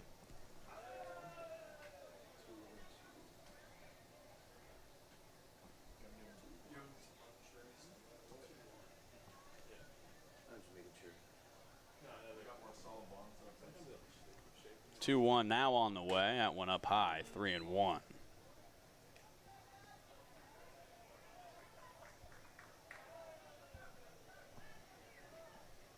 This is one of those where I reckon to say you just go fastball down the middle. Newmarket's taken a lot of the time in these types of counts tonight. He takes there, but it's up high, and Jonathan Malo, will take his base.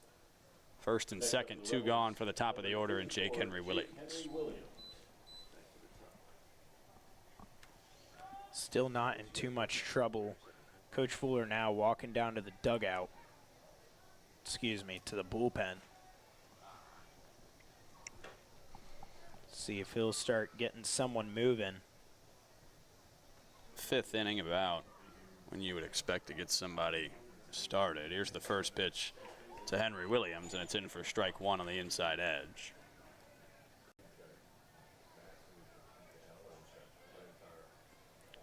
Did save Duenas and Morrison the past couple nights for higher leverage situation like this. That one popped up foul, out of play. The newcomer, lefty Zach Rose, also available tonight via Coach Fuller himself before the game. And obviously, Ski Kono, he mentioned, is available in the event that he's needed. Here's the 0-2. Costello gets set, kicks and fires. That one just misses, 1-2. Zach Rose, 2 appearances, and man, were they total tale of 2 starts for, well, tale of 2 outings for him. One, he goes in, puts 3 on. Duenas comes in and puts the fire out for him. The other day, he comes on, goes 3 up, 3 down. That one hit to third. Diving stop, Martinez. Throw on to first in time. What a play at third base, and the inning is over. Martinez gets a high five and a thank you from Corey Costello. He saves a run with that stop. It's still 3-0 Purcellville through 4.5 here at Fireman's Field. The Purcellville Cannons would like to thank their sponsors for the 2025 season. IBEW Local Number 26, International Brotherhood of Electrical Workers, the Purcellville Pub, Catoctin Creek Distilling Company. Cannons Baseball is also brought to you by Ridge Performance and Training, Lava Technology Services, Valley Drilling, Valley Energy, Savage Pest Control, Affinney and Company Luxury Hair Lounge, Carrington Homes, Continental Cards, Watermark Woods, DCF Contracting, Unlimited Plumbing and Piping LLC, Case Co, Flowers Risk Group, Loughton Construction, Fairfax Coin and Collectibles Exchange, West Trail Wellness and Massage, Norbo Dental, Loudon Lumber, Loudon Valley Floors, Hartley Home Exteriors, Altus Consulting, Shenandoah Sluggers Baseball Club, Keeping It Real Real Estate Team, Shanti Aesthetics, Morningside House, South Fork Dentistry, Wolfie's Mobile Pet Grooming. Thank you to all of the Cannons 2025 sponsors. Welcome you back into Purcellville here. 3-0 lead for the hometown Cannons. Still Andrew Lynch on the mound. Brennan Peterson does take over in left field for Bryce Pax, who we pinch hit for in the top half of this inning. Give you a little update on the Valley League playoffs. As soon as I can get these scores up, we got 5-1 Front Royal lead in the bottom of the 4th inning on the road at Winchester. They're trying to get that upset and earn the right to face Strasburg tomorrow night. The first baseman from Western Kentucky University, number 31. Obviously, Cannons up 3-0 here. Covington taking it to Culpeper in the bottom of the 4th right now, 7-1. Charlottesville on top of Waynesboro, 6-1 in the bottom of the 5th. That one swung on and missed by Thomas Marsala for strike 1. Covington over Culpeper would be an upset. Charlottesville over Waynesboro would not. That one up high. 1-1. Marsala out with a new bat this time. Wonder if he thinks the magic in that pink bat has worn. The fabled Purcellville pink bat. That one lined to short. It was a missile, but it's right at Caleb Newcomer, one away. That's baseball for you. Next up, the designated hitter from Purdue University, Fort Wayne, number 99, Jackson Michael. Hit the crap out of that one, but Newcomer didn't even have to take a step. He was already there. Squatted down for it. So one away. Jackson Michael's in now. He had that deep fly to right. Scored a run his last time up on the sac fly. That one in there. Make it 0-1.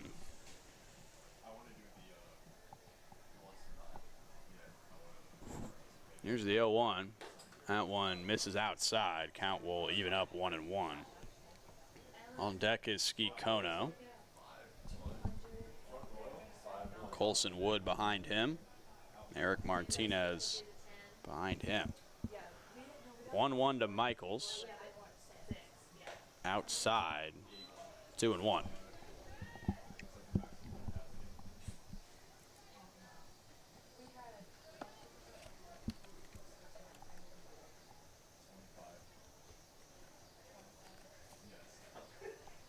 Now, that one low. 3-1 to Jackson Michaels with nobody on him, 1 out.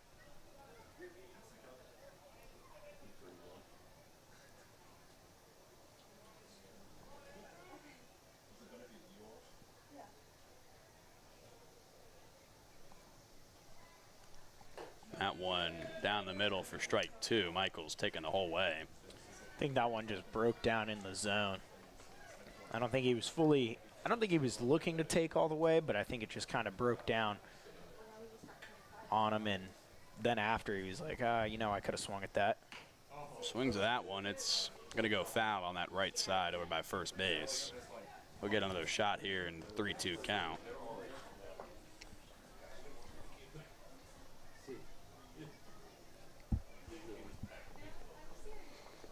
Front Royal now up 5-1. Charlottesville has extended their lead to 7-1.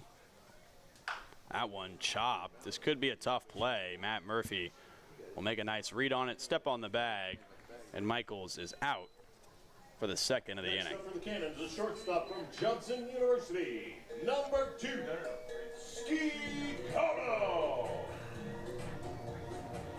Question for Front Royal is, can they hold on to it? We've seen them struggle with that this season. Saw it earlier, just a week ago, they were down.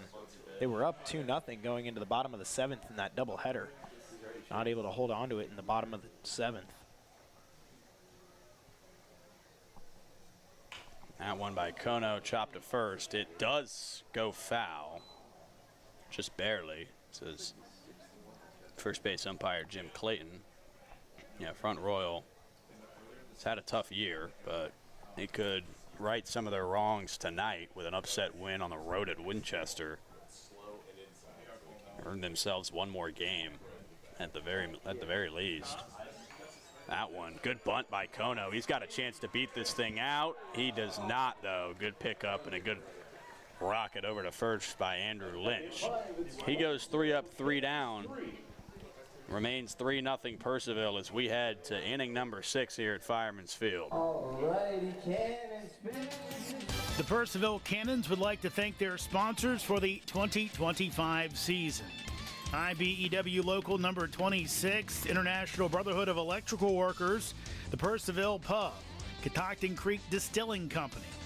Cannons Baseball is also brought to you by Ridge Performance and Training, Lava Technology Services, Valley Drilling, Valley Energy, Savage Pest Control, Affinity & Company Luxury Hair Lounge, Carrington Homes, Continental Cards, Watermark Woods, DCF Contracting, Unlimited Plumbing and Piping LLC, Case Co, Flowers Risk Group, Lydia Sells Loudon, Hoof and Paw Veterinary Services, Hunt Country Wildlife Control, Burke and Herbert Bank, Farm Credit, Nichols Hardware, Wegmeyer Farms, Camber Petty KHS Homes Group, Epling Landscaping and Lawn Service, Artisan Plumbing, The Social Collectives, Purcellville Copy, Western Loudon Chiropractic, Bank of America, Burr Strength. Thank you to all of the Cannons 2025 sponsors. Welcome you back into Purcellville. 6th inning on tap. I'll be throwing it over to my partner, Tristan Kunek. He'll take you for the 6th and the 7th. Thank you, Lincoln. Corey Costello remaining on the mound for the Cannons here going into the 6th. As we saw the first sign of struggles from him in the last inning, but Coach Brett Fuller trusting him to take the 6th inning as Cannons lead 3-0.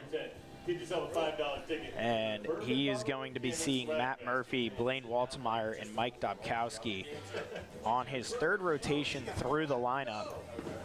Obviously, this is where teams start to get to know the pitcher a little bit more, and becomes a little harder to get those same outs, as he's struck out 9 thus far. That one swung on and fouled down the right field line.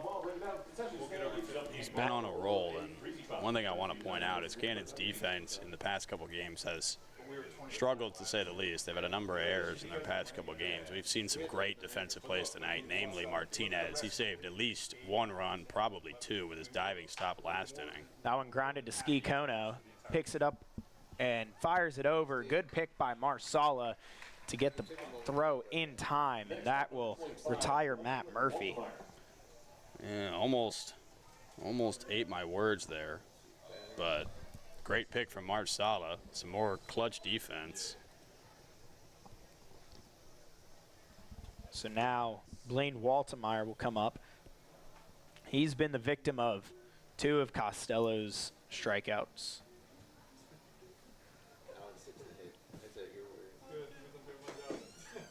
Cannons do have some light action over in the bullpen, as that one swung on and missed.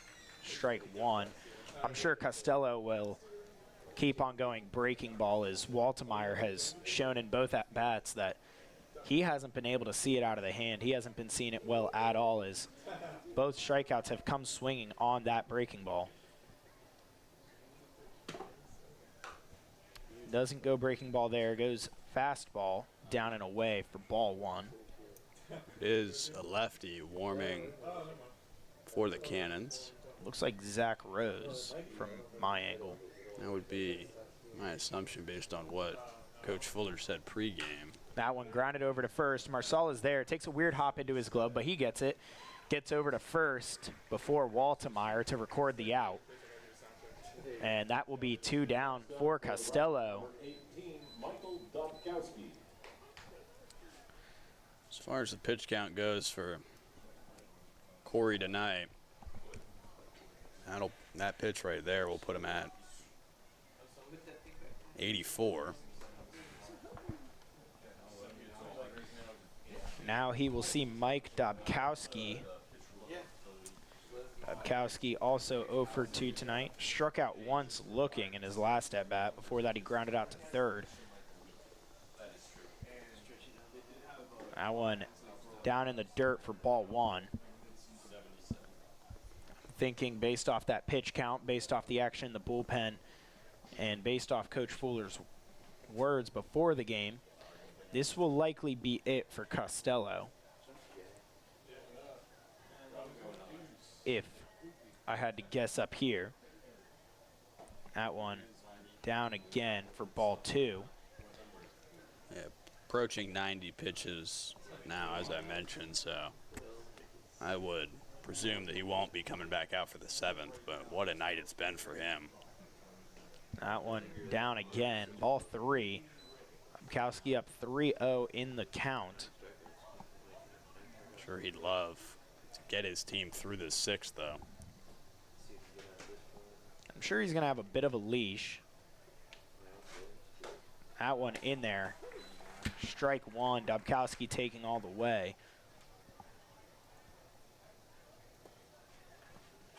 But I'm sure they'll give him a walk, a base hit or 2 before they take him out, as that one's fouled back.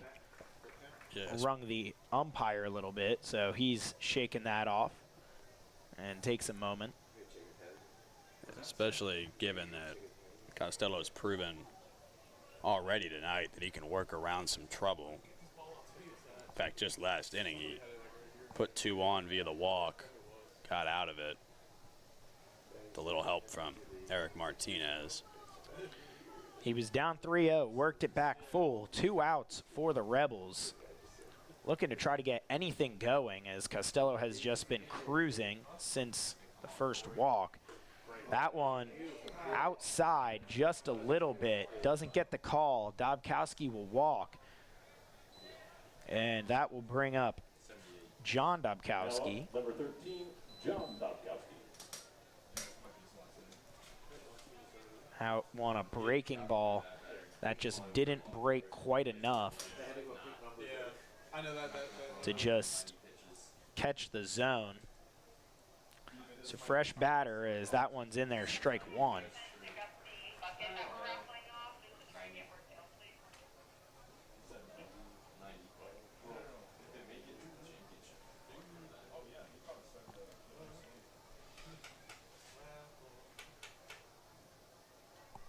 That one way outside, gets past Wood, gets it, but doesn't make the throw. Dobkowski will advance to second on a wild pitch. That will obviously even the count up at 1-1. No harm, no foul yet. Just gonna settle back in here. So I got 2 outs, just need 1 more. That one fouled off. That one might be in the Little League field next to us. Yeah, that could be out there in right field on field next door. I wonder when those foul balls go out there, if there's just an army of children out searching for that ball. Like the video from Oakmont with the lawnmowers. They're just all out there combing the grass. That one swung on and missed. Costello gets through 6. He's fired up. Gets in a little bit of trouble, but able to get out of it. 6 scoreless, just giving up 1 hit. Cannons lead 3-0, bringing their offense back out in the bottom of the 6th. The Purcellville Cannons would like to thank their sponsors for the 2025 season. IBEW Local Number 26, International Brotherhood of Electrical Workers, the Purcellville Pub, Catoctin Creek Distilling Company. Cannons Baseball is also brought to you by Ridge Performance and Training, Lava Technology Services, Valley Drilling, Valley Energy, Savage Pest Control, Affinity & Company Luxury Hair Lounge, Carrington Homes, Continental Cards, Watermark Woods, DCF Contracting, Unlimited Plumbing and Piping LLC, Case Co, Flowers Risk Group, Loughton Construction, Fairfax Coin and Collectibles Exchange, West Trail Wellness and Massage, Norbo Dental, Loudon Lumber, Loudon Valley Floors, Hartley Home Exteriors, Altus Consulting, Shenandoah Sluggers Baseball Club, Keeping It Real Real Estate Team, Shanti Aesthetics, Morningside House, South Fork Dentistry, Wolfie's Mobile Pet Grooming. Thank you to all of the Cannons 2025 sponsors. Welcome back to Fireman's Field as Cannons lead 3-0 in the bottom of the 6th. Couple of defensive substitutions for the Rebels. Blaine Waltemeyer is now on the mound for the Rebels, who was playing third. Brennan Peterson, who is just in left, moves down to third. And number 32, Dan Likas, going over to first. He was the DH. And there is a new left fielder. I lost his number. It is Matt Murphy. That is correct. The former first baseman. He was playing first, and now he is in left. So Murphy in left, Peterson on third, Likas on first, and Waltemeyer on the mound for the Rebels. Everything else seemingly the same defensively for the Rebels. Waltemeyer this season pitching. That's been very good. 2.64 ERA in 10 games, 17 innings pitched, 13 strikeouts, 8 walks. He's given up 9 runs, only 5 of them earned. That'll end Lynch's night after 5. Leading off the bottom of the 6th for the Cannons, the catcher from North Central Texas College, number 9, Colson Wood. He's going to see Colson Wood, Eric Martinez, and Troy Freeman to lead off this inning. And this is going to be the game that the Rebels are going to be playing for the rest of the night. As we mentioned, they brought a short bench, as that one swung on heavily by Wood, not able to catch up though. They're going to be juggling around position players, pitching, all just jumbling up their defense as they have a short bench. Not many pitchers traveled. That one way outside, ball 1.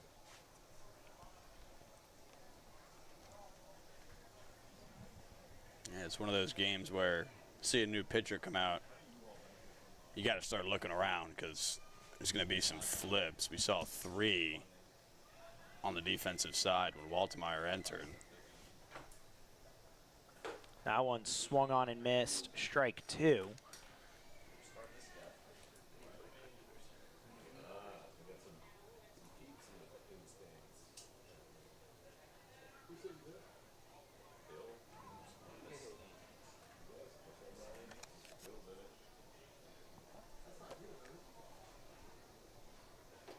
That one down below the zone. That'll even the count up at 2.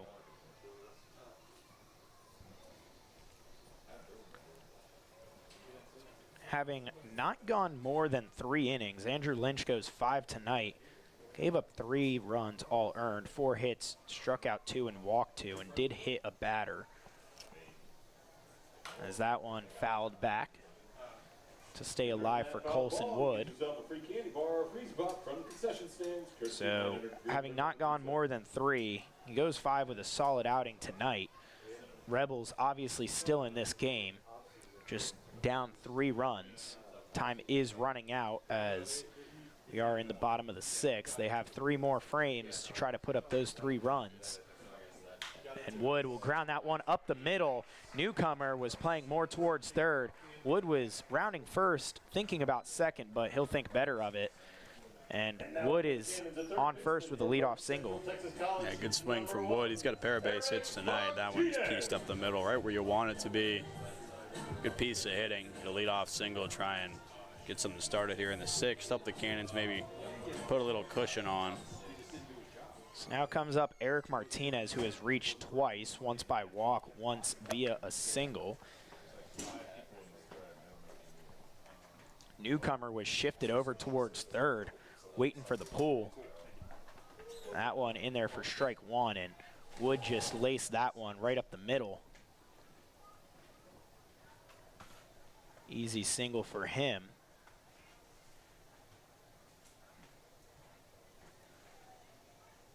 That one swung on, popped out short towards second, and Malo will make the catch.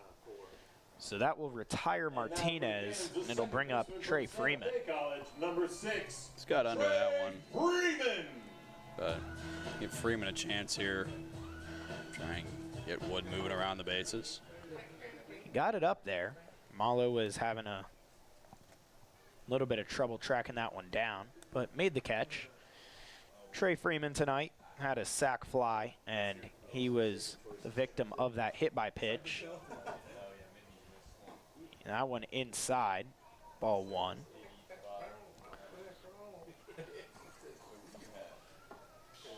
Kobe White is on deck to round out the lineup for the Cannons.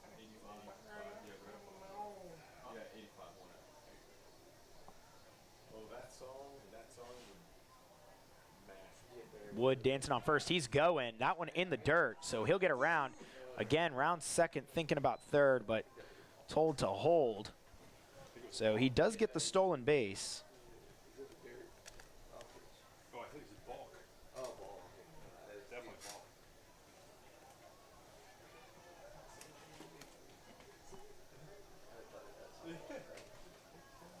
So now Trey Freeman with a runner in scoring position, trying to throw on a fourth run, just keep on adding up that insurance for the Cannons bullpen. That one swung on, grounded over towards Malo. He doesn't field it cleanly though, doesn't get the throw off cleanly. Wood will come around and he'll score. Cannons up 4-0. Trey Freeman reaching on the error. Cannons in business with one out. Yeah, that one just kind of popped out of Malo's glove. He landed back in his glove. It was actually kind of a funny, smooth play at second, but then the throw just gets away. Freeman trips over Likas, who fell over when he tried to make that grab. Wood was just sprinting around the bags, comes in to score. Likas might have got away with one, tripping Freeman there. Freeman might have been on second had he not tripped.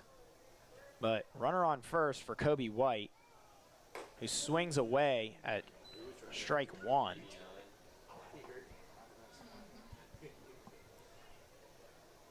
Cannons now lead 4-0 in the bottom of the sixth. Here on this VBL wild card. That one in there for strike two. White now quickly down 0-2.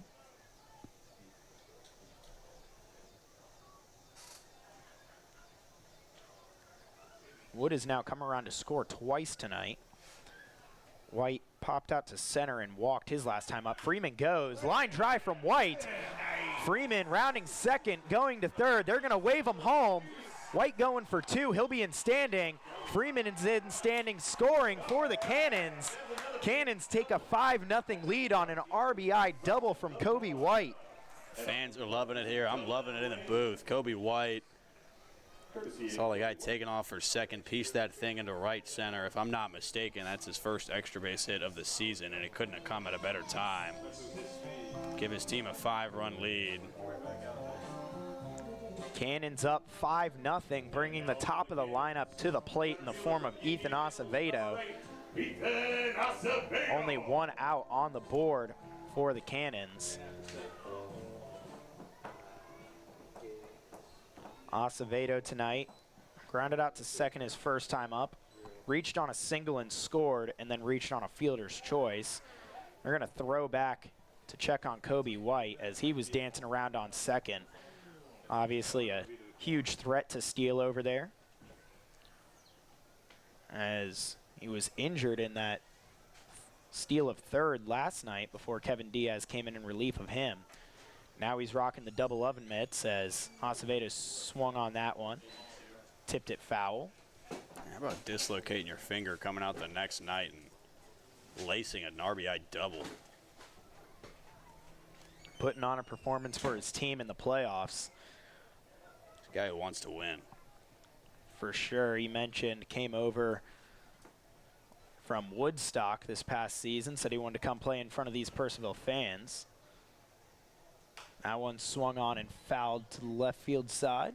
Don't forget, you get that foul ball, you bring it to the concession stand, get yourself a free candy. Tell you what, I think the fans are enjoying watching him. Brick oven pizza. They were loving that double. I'm sure they were loving that double, and I'm sure he was loving hearing them cheer, as he drove in another run to give the Cannons a 5-0 lead. Dancing around on second again. Waltemeyer checks back on him. But he'll come home. Acevedo will foul that one back behind the plate. He's down 0-2.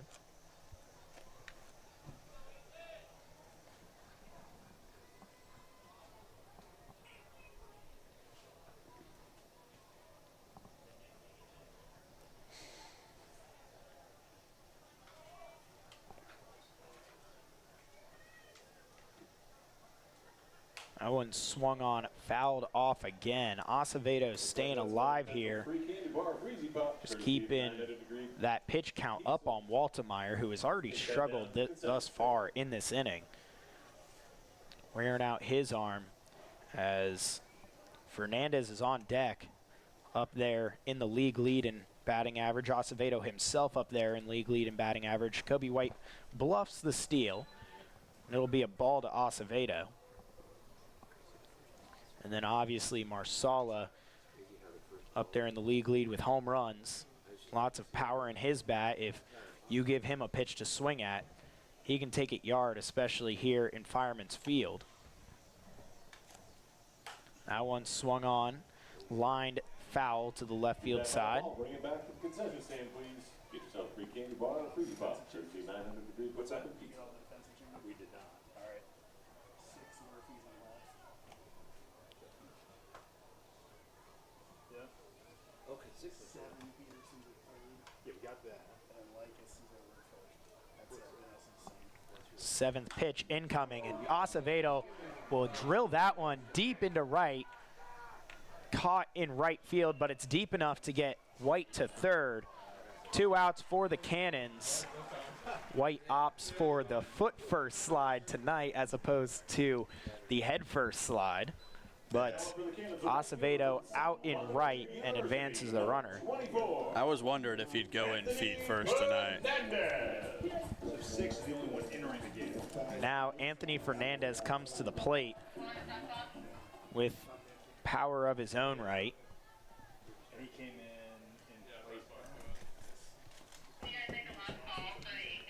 late. Tonight he reached on an error, doubled. That one outside for a ball. Came around to score on his double. Stole a base when he reached on the error. Then grounded out to first. Back in the fourth.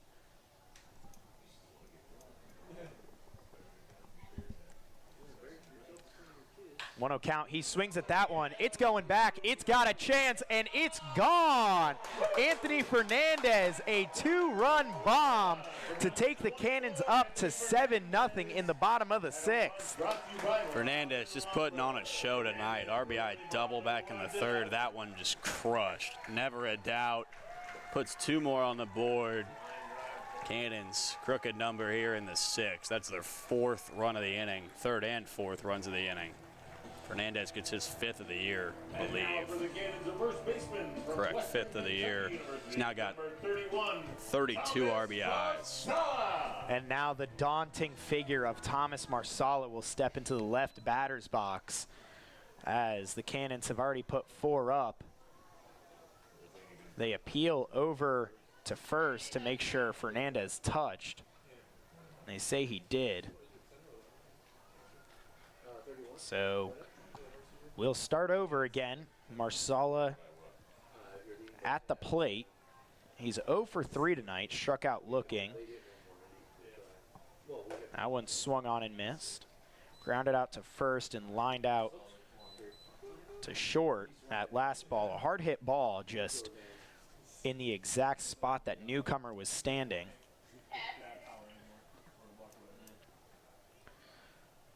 Looking to keep on piling on here as he lines that one back towards the pitcher, and it takes a weird hop off the grass, so he'll reach. A single for Marsala to keep the inning alive for the Cannons. Yeah, just everything going not in Newmarket's way on that play. That one went off the pitcher's glove and took a bounce, went out to that infield lip, hit the grass, and then I think it actually might have hit Malo up in the shoulder or the head. Took a gnarly hop. And now Jackson Michaels will come to the plate. Again, a couple hard hit balls from him. Popped up behind the plate. Sack fly out to right and grounded out to first. He's got a runner on first with 2 outs here, as that one just does not break. Goes high. Marsala will jog down to second. And that'll be a 1-0 count to Michaels. That one just looking like it slipped out of the hand of Waltemeyer.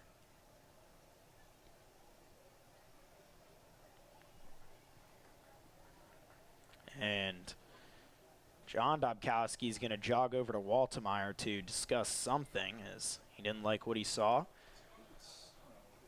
Meet with him and talk with him. Jackson Michaels, no easy feat to get around. 6'9". Another scary looking guy in the batter's box.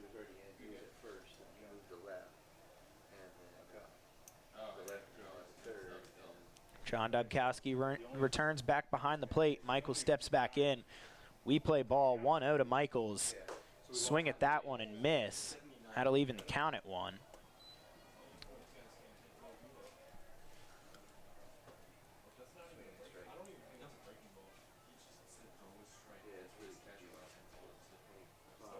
That one outside, ball 2.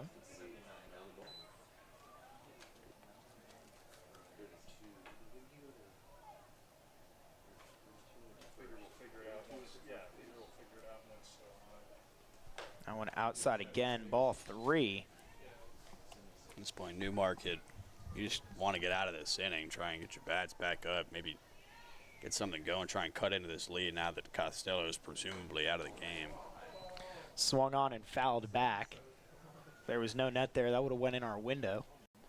So you put the hand up. You have that one? I did have that one. Cat-like reflexes to the left of me. I actually was not paying attention. Probably would have destroyed something up here in the office. I think it was going over us. It would have done a number on some desks. That one grounded over towards first. Murphy was not Murphy, excuse me, but able to make the play over at first is Likas. He gets the ground ball, tags first to end the inning. Cannons put up 4, though. They lead 7-0 going to the top of the 7th. The Purcellville Cannons would like to thank their sponsors for the 2025 season. IBEW Local Number 26, International Brotherhood of Electrical Workers, the Purcellville Pub, Catoctin Creek Distilling Company. Cannons Baseball is also brought to you by Ridge Performance and Training, Lava Technology Services, Valley Drilling, Valley Energy, Savage Pest Control, Affinity & Company Luxury Hair Lounge, Carrington Homes, Continental Cards, Watermark Woods, DCF Contracting, Unlimited Plumbing and Piping LLC, Case Co, Flowers Risk Group, Lydia Sells Loudon, Hoof and Paw Veterinary Services, Hunt Country Wildlife Control, Burke and Herbert Bank, Farm Credit, Nichols Hardware, Wegmeyer Farms, Camber Petty KHS Homes Group, Epling Landscaping and Lawn Service, Artisan Plumbing, The Social Collectives, Purcellville Copy, Western Loudon Chiropractic, Bank of America, Burr Strength, Thank you to all of the Cannons 2025 sponsors. Welcome back to Fireman's Field. Cannons put up 4 in the bottom half of the 6th to take the lead up to 7-0. The Australian native will take the mound for the Cannons. Number 34, Ryan Morrison. To bring you more on him is Lincoln Burkholder. Yeah, Morrison been one of the Cannons' high leverage relief arms this season. He's got 4 saves. He's pitched in 8 games to this point, 6.2 innings, 5 hits allowed. He's given up just a handful of runs, 2.7 ERA. So he's been great. 3 walks, 8 strikeouts. He's got a 1-0 record as well. So 5 decisions, all 5 of them positive. No decision on the line here. So he's entering with a 7-run lead. Unless he pitches all 3 of the next 3 innings, in which case he would record the save if Purcellville can hold on. There would be no save. It's a 7-0. If you pitch the last 3 innings, actually, you still, if you get up to 3 innings and you finish the game, you actually do get the save regardless of I was not aware of that. the lead. Yeah, I found that out actually unironically playing MLB The Show. So Morrison will come in. Coach Fuller saying he hopes to get 2 innings out of him before the game. So we'll see how far he goes, as that one grounded. Hard play from second, but the throw over. Good stretch by Marsala. Great throw from Freeman, and they get the out as it came as close as you could get, but great play defensively by the Cannons. Yeah, that was just great all around. Freeman picked it up backhand, quick throw over across the body. Marsala does a little gymnastics over there, reaches out, makes the catch. Ryan Morrison, I'm sure, giving a round of applause to his defense on that one. And so now stepping into the box will be Brennan Peterson. He'll take the first strike on the outside part of the plate. Dan Likas was the one who grounded out there, and don't believe I mentioned his name when he came to the plate, as he was first pitch swinging. Peterson tonight walked his first time up. Now one called strike on the outside part of the plate again, so he's quickly down 0-2. He came in the 5th to relieve Bryce Pax of his duties. Bryce Pax since has not returned to the game.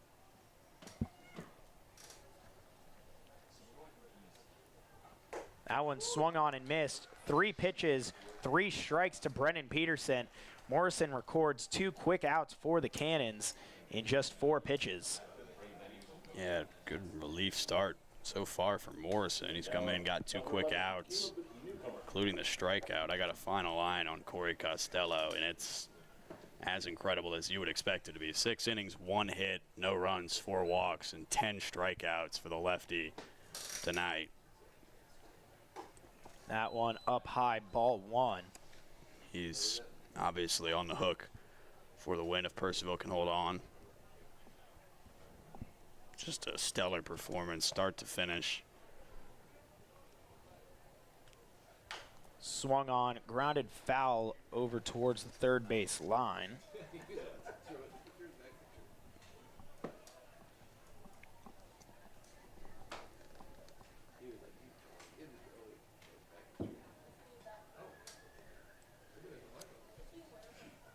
For those interested, Winchester has come back to tie the game up at 5 against Front Royal. They're in the top of the 7th as that one's lined out towards right. Fernandez is under it. He makes the catch. Ryan Morrison comes in relief, records 3 outs on 6 pitches. Slight use of work for him. That'll keep the lead at 7-0 for the Cannons as we go to the bottom of the 7th. The Purcellville Cannons would like to thank their sponsors for the 2025 season. IBEW Local Number 26, International Brotherhood of Electrical Workers, the Purcellville Pub, Catoctin Creek Distilling Company. Cannons Baseball is also brought to you by Ridge Performance and Training, Lava Technology Services, Valley Drilling, Valley Energy, Savage Pest Control, Affinity & Company Luxury Hair Lounge, Carrington Homes, Continental Cards, Watermark Woods, DCF Contracting, Unlimited Plumbing and Piping, LLC. Case Co. Flowers Risk Group. Loughton Construction. Fairfax Coin and Collectibles Exchange. West Trail Wellness and Massage. Norbo Dental. Loudon Lumber. Loudon Valley Floors. Hartley Home Exteriors. Altus Consulting. Shenandoah Sluggers Baseball Club. Keeping It Real Real Estate Team. Shanti Aesthetics. Morningside House. South Fork Dentistry. Wolfie's Mobile Pet Grooming. Thank you to all of the Cannons 2025 sponsors. Welcome back to Fireman's Field. Cannons lead at 7-0 going into the home half of the 7th. They put up 4 in the last inning. And Blaine Waltemeyer remains on the mound for the Rebels. Ski Kono will lead it off. Colson Wood will follow him, and Eric Martinez will follow in the hole. Ski Kono was the only Cannon to not get an at-bat in the last inning, as they just short of batted through the order. He's 0 for 3 tonight. He struck out, and he's grounded out twice. He tried to lay down a bunt in the 5th. He almost got there, was just a couple steps short, as a good play came through to keep it alive. He'll line that one over towards short. Newcomer fields it, gets a throw over, but taking him off the bag, Likas can't keep his foot on, and Kono will reach. It's going to go down as a base hit for Ski Kono. Tough throw from Newcomer to make it on the run, as it died on the grass at the last moment. Likas almost got that stretch. If he would have made that, that would have been up for a great play, just like Freeman's in the last inning. But pulled Likas off the bag just a little too far. Now Kono is going. Colson Wood takes. And Kono was thinking about third. They throw back behind him, but he's back safe. Pitch was called a ball. Stolen base for Kono. Colson Wood tonight has 2 singles and a ground out. He's scored on both of his singles. He's got a runner in scoring position here. Kono dancing on second. Wood'll line that one out towards right. On the run is Dobkowski. He'll make the catch. Kono tags, and he's going to third. He'll be in there standing. Colson Wood flies out to right, but he does advance the runner. Now coming in play for the Cannons, the third baseman from North Central. That was Kono's prior stolen base, his 25th of the season, and second in the Valley. So now Eric Martinez comes to the plate. He is 1 for 2 tonight. Popped up to second in the last inning. He reached on a single, as that one's in the dirt for ball 1, and he reached on a walk in the second. He's got Ski Kono just 90 feet away. Any deep out would score him, or obviously any base hit. That one going back. Dobkowski calls it off in the right field. It's short. Kono's going to go, and then he's going to stop, so he'll go back to third, as they got the throw in quick enough. And Kono will be held at third. Eric Martinez retired in right. And now up for the Cannons. Good throw from Dobkowski to hold Kono at third. He likely would have been out had he gone, even though the throw is maybe a little bit high. Catcher had to jump for it, but probably would have gotten him on the way down. So now Freeman, who had that great defensive play to start out the top of the inning, will come out for the Cannons in the bottom of the inning. He'll line that one the opposite way, foul. Find that foul ball, bring it over to the concession stand. You can still a free candy bar or a free. He has reached 2 of his 3 times. He reached on a hit by pitch and an error in the last inning. He scored in the last inning. Looking to keep this Cannons inning alive, as he'll pop that one the other way. Foul again. Now quickly down 0-2. He's got Kobe White on deck if he can reach.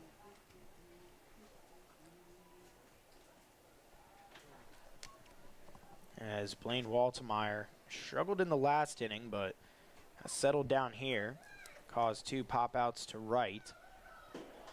That one inside. That'll take the count to 1-2.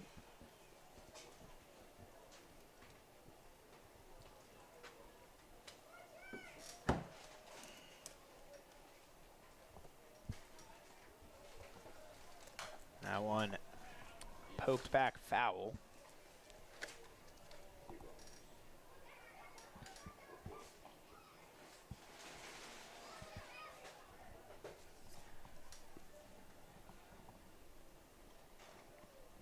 One, 2 count to Freeman.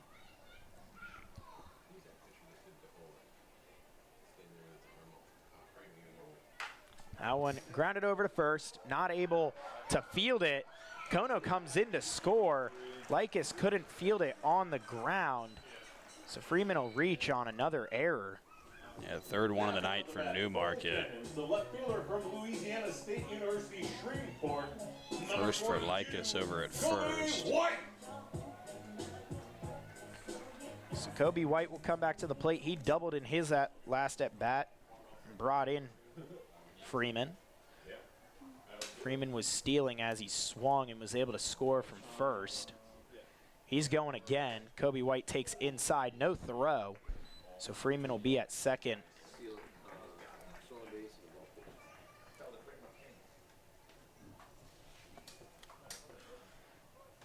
Runner in scoring position. The 5th stolen base for the Cannons tonight. That one high. 2-0 count to Kobe White.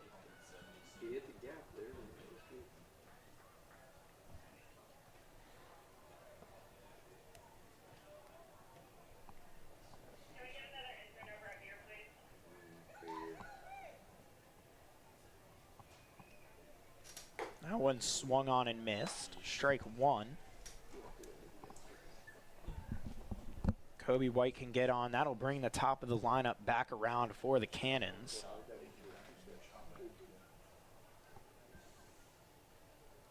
Kobe White also walked and flew out to center. That one in the dirt. They're going to send Freeman. He'll be safe at third standing. It is very soon going to be last call. So another run just 90 feet away for the Cannons. Kobe White going over to check on how to approach this pitch from Coach Brett Fuller, as he's up in the count 3-1. 2 outs with a runner 90 feet away, in the top of the lineup to follow him.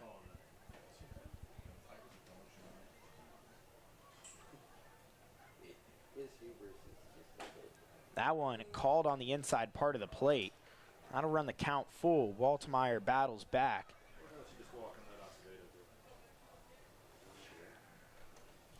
Now the payoff pitch coming.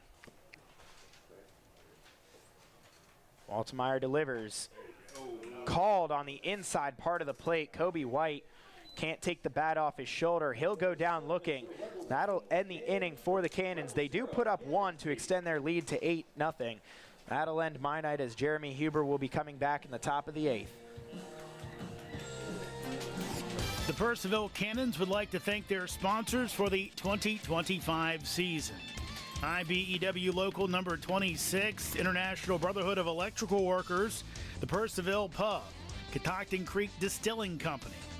Cannons Baseball is also brought to you by Ridge Performance and Training, Lava Technology Services, Valley Drilling, Valley Energy, Savage Pest Control, Affinity & Company Luxury Hair Lounge, Carrington Homes, Continental Cards, Watermark Woods, DCF Contracting, Unlimited Plumbing and Piping LLC, Case Co, Flowers Risk Group, Lydia Sells Loudon, Hoof and Paw Veterinary Services, Hunt Country Wildlife Control, Burke and Herbert Bank, Farm Credit, Nichols Hardware, Wegmeyer Farms, Camber Petty KHS Homes Group, Epling Landscaping and Lawn Service, Artisan Plumbing, The Social Collectives, Purcellville Copy, Western Loudon Chiropractic, Bank of America, Burr Strength.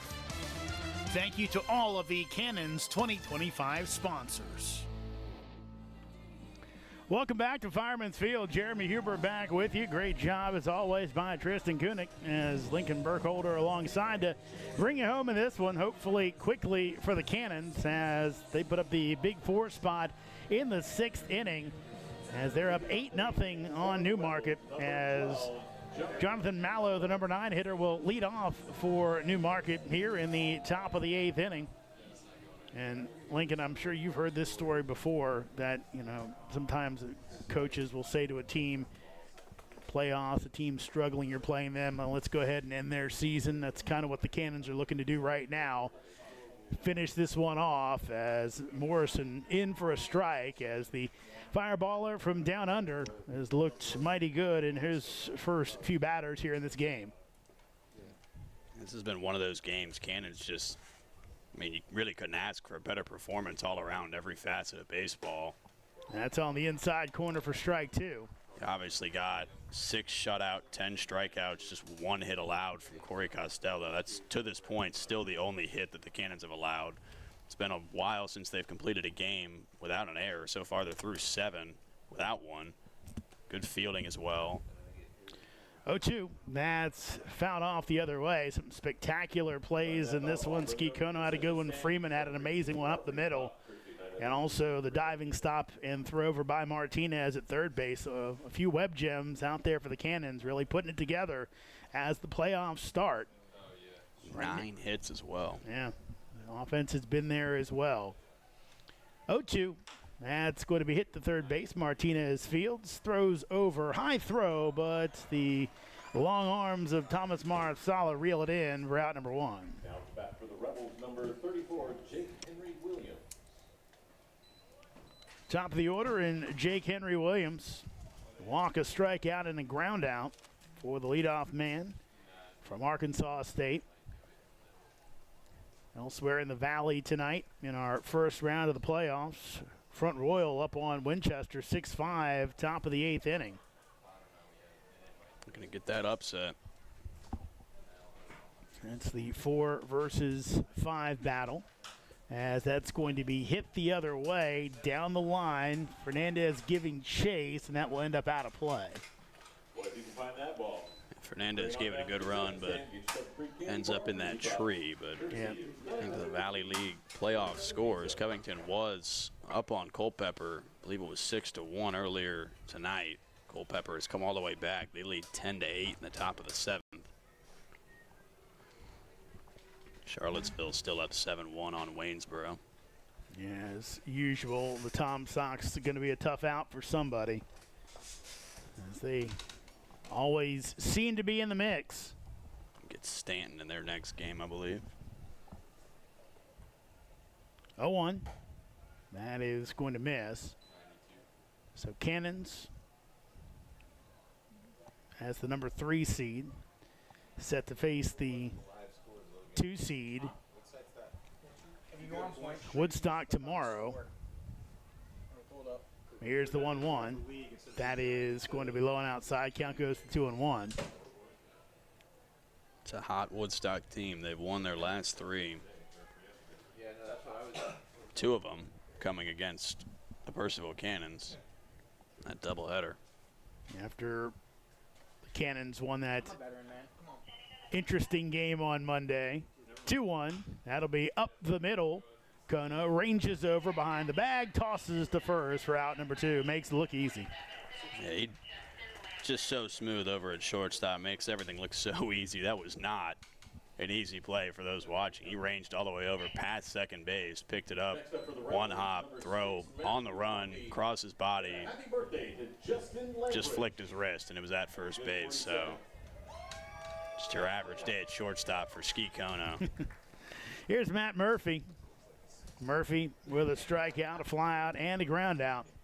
All that going around for the Rebels in this one, as the Cannons pitching has handcuffed them, as that'll be up the middle, almost takes off the head of Morrison. Back up the box as Murphy with the second hit of the ball game for Newmarket. Yeah, that one just jumped on the first pitch fastball, took it right up the middle. It's a good piece of hitting from Murphy, especially when your team struggled to get on base tonight. No shame in jumping on that first pitch. Here's Blaine Waldemeyer. Started the night at third base, currently on the mound. We'll see if he stays there.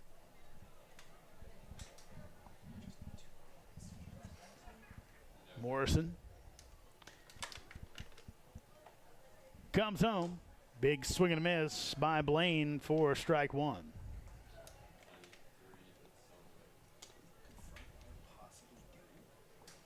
Morrison from Melbourne, Australia, started his American collegiate career at Frank Phillips Community College, then to Seattle, now headed to Wichita State. 0-1. That's fouled back. Reliever his 2 years at Seattle. Also a reliever at Frank Phillips.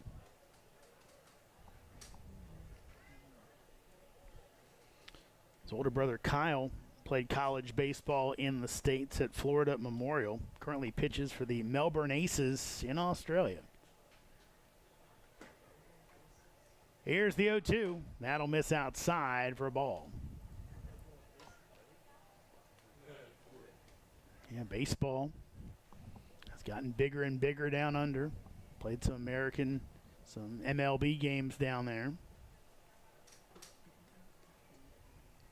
Could be wrong, but I think they had a team in the WBC as well. They did.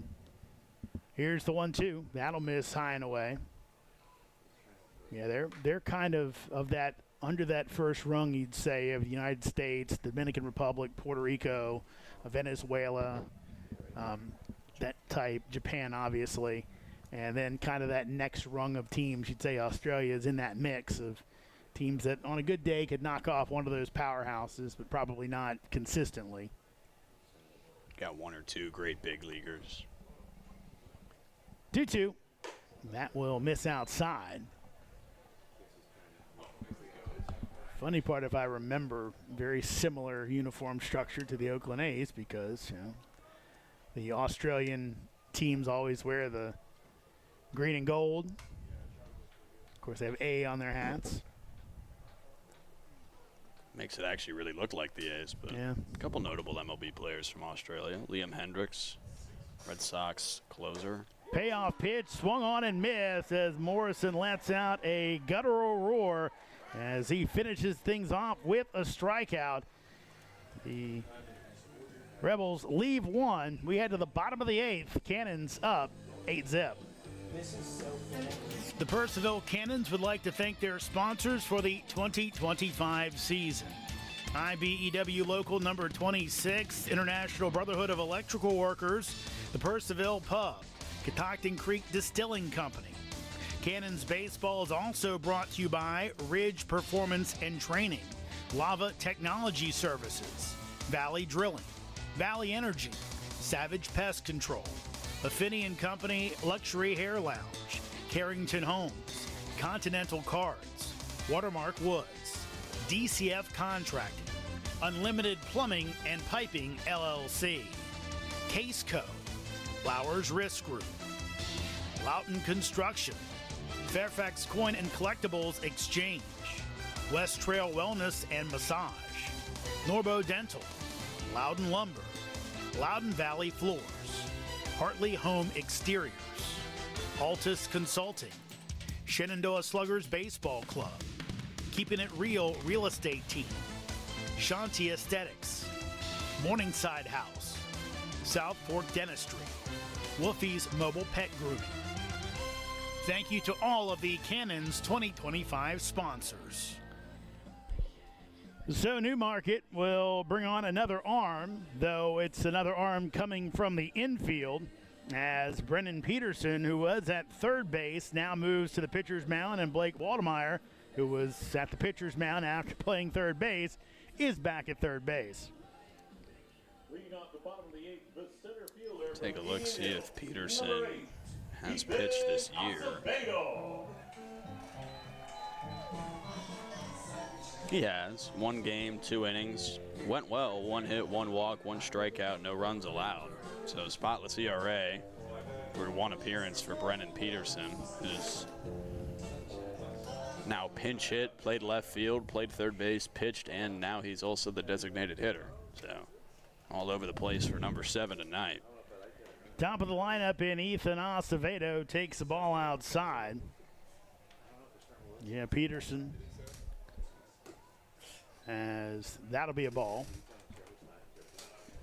A full day.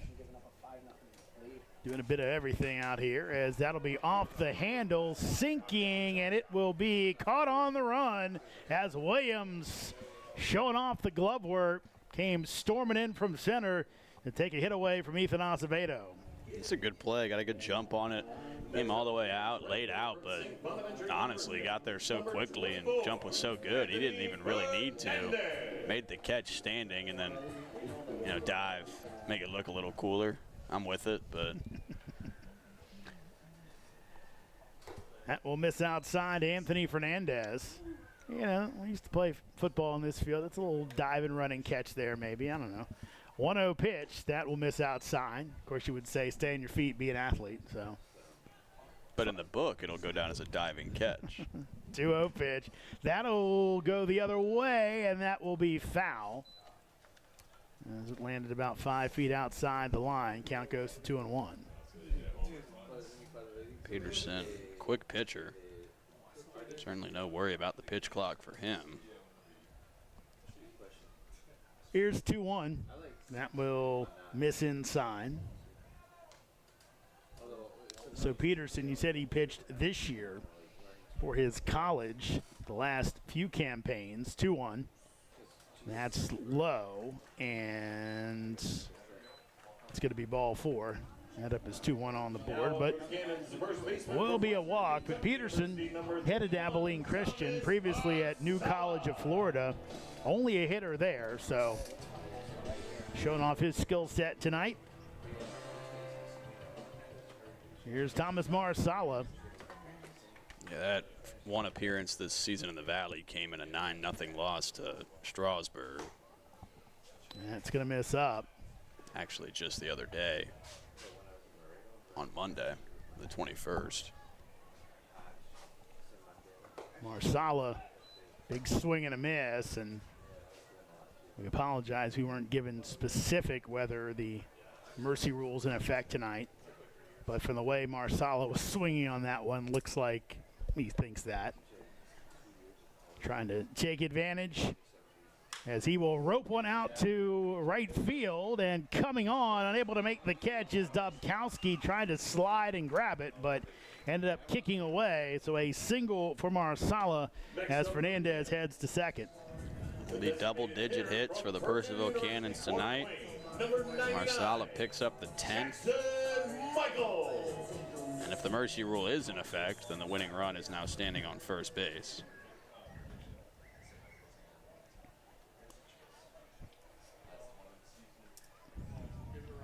So here's Jackson Michaels, DH tonight, as he will take one in for a strike.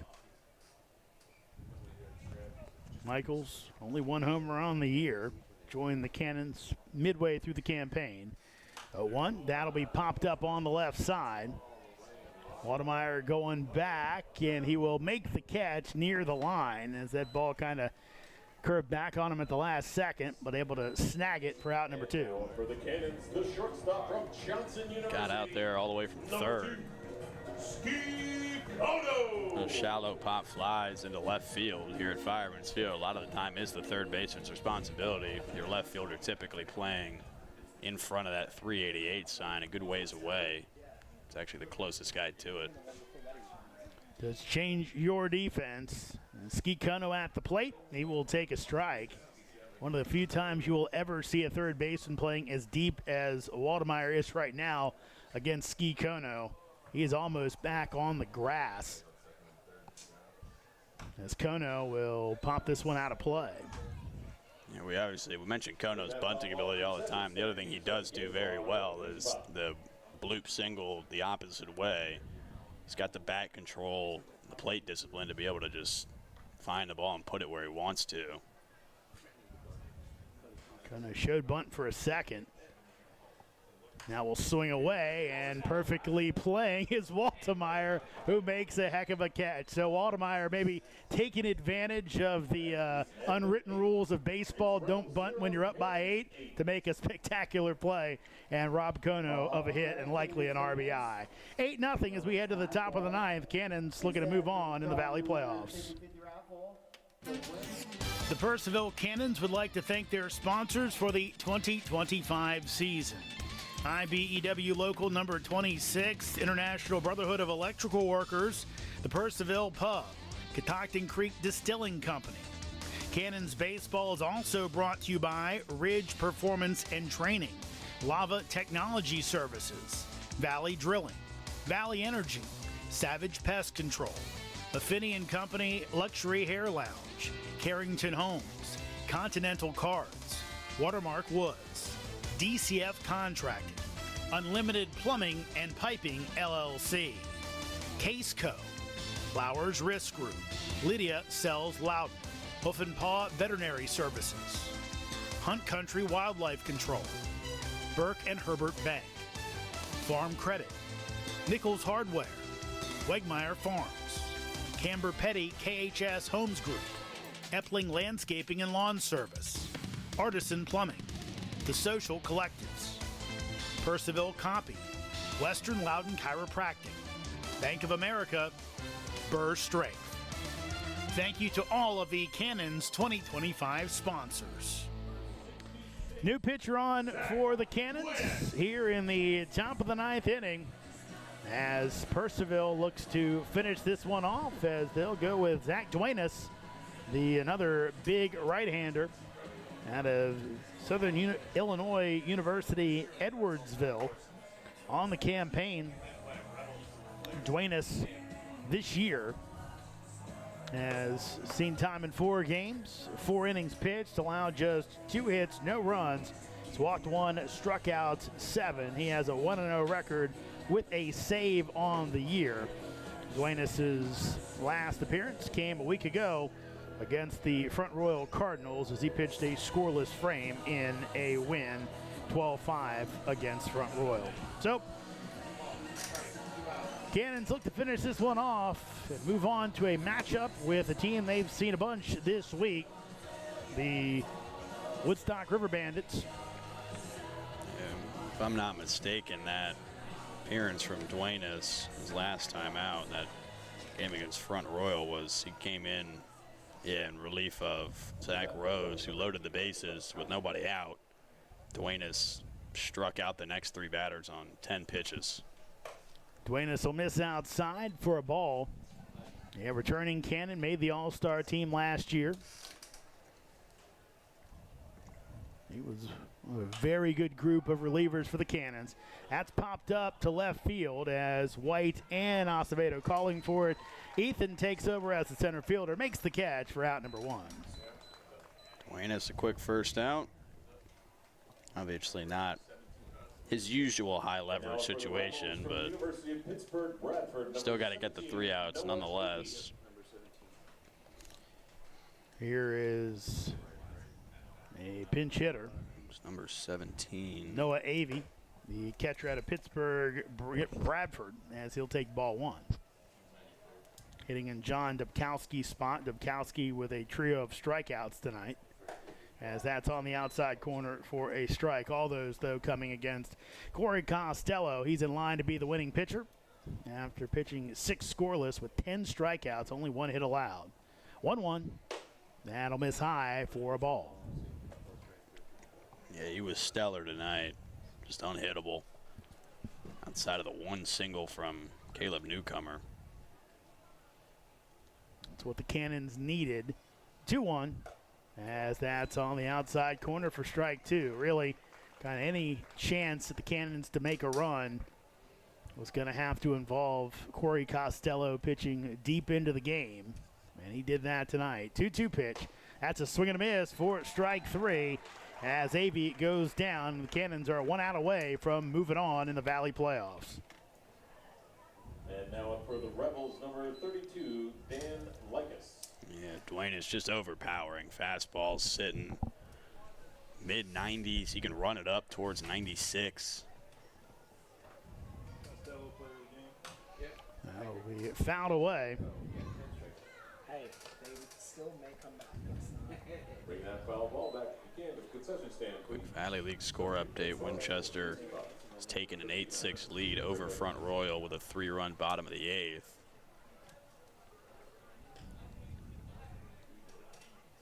So again, if the Cannons are hoping to come back here before the championship series, probably Winchester, a possible upset of Strasburg, their best bet, as that's swung on and missed for strike 2. Obviously, Royals neck and neck with the Cannons all year. They're a pretty solid baseball team as well. They'll give the Express a good game. Be a hard team to beat, though. 7 in a row, 8-2. 0-2 pitch, that will be swung on appeal down to first base. And that's your ball game as Duenas comes on, works a 1-2-3 ninth with a pair of strikeouts as he pushes the Cannons forward in the Valley League playoffs as they beat Newmarket 8-0. Totals in this one, Cannons with 8 runs, 10 hits, and no errors. Newmarket with no runs, 2 hits, 3 errors on the night. Your winning pitcher, Corey Costello, 6 innings pitched, 1 hit allowed, 4 walks, 10 strikeouts in the contest for the Rebels of Newmarket. It was Andrew Lynch taking the loss. Not a bad outing by Lynch, especially considering been more of a reliever this year. He allowed 3 runs, 4 hits over 5 innings. He walked 2, struck out 2. So that's going to wrap it up. Again, we may see you again this year, but who really knows, as the Cannons would either need to beat 1 and 2 or get some help from 4 beating number 1 to get the Valley Championship game back here. Basically, your Cannon schedule right now, they will play against Woodstock tomorrow, as the winner of that Front Royal Winchester game will play Strasburg tomorrow. The winner of those 2 will meet on Saturday in the Valley Championship.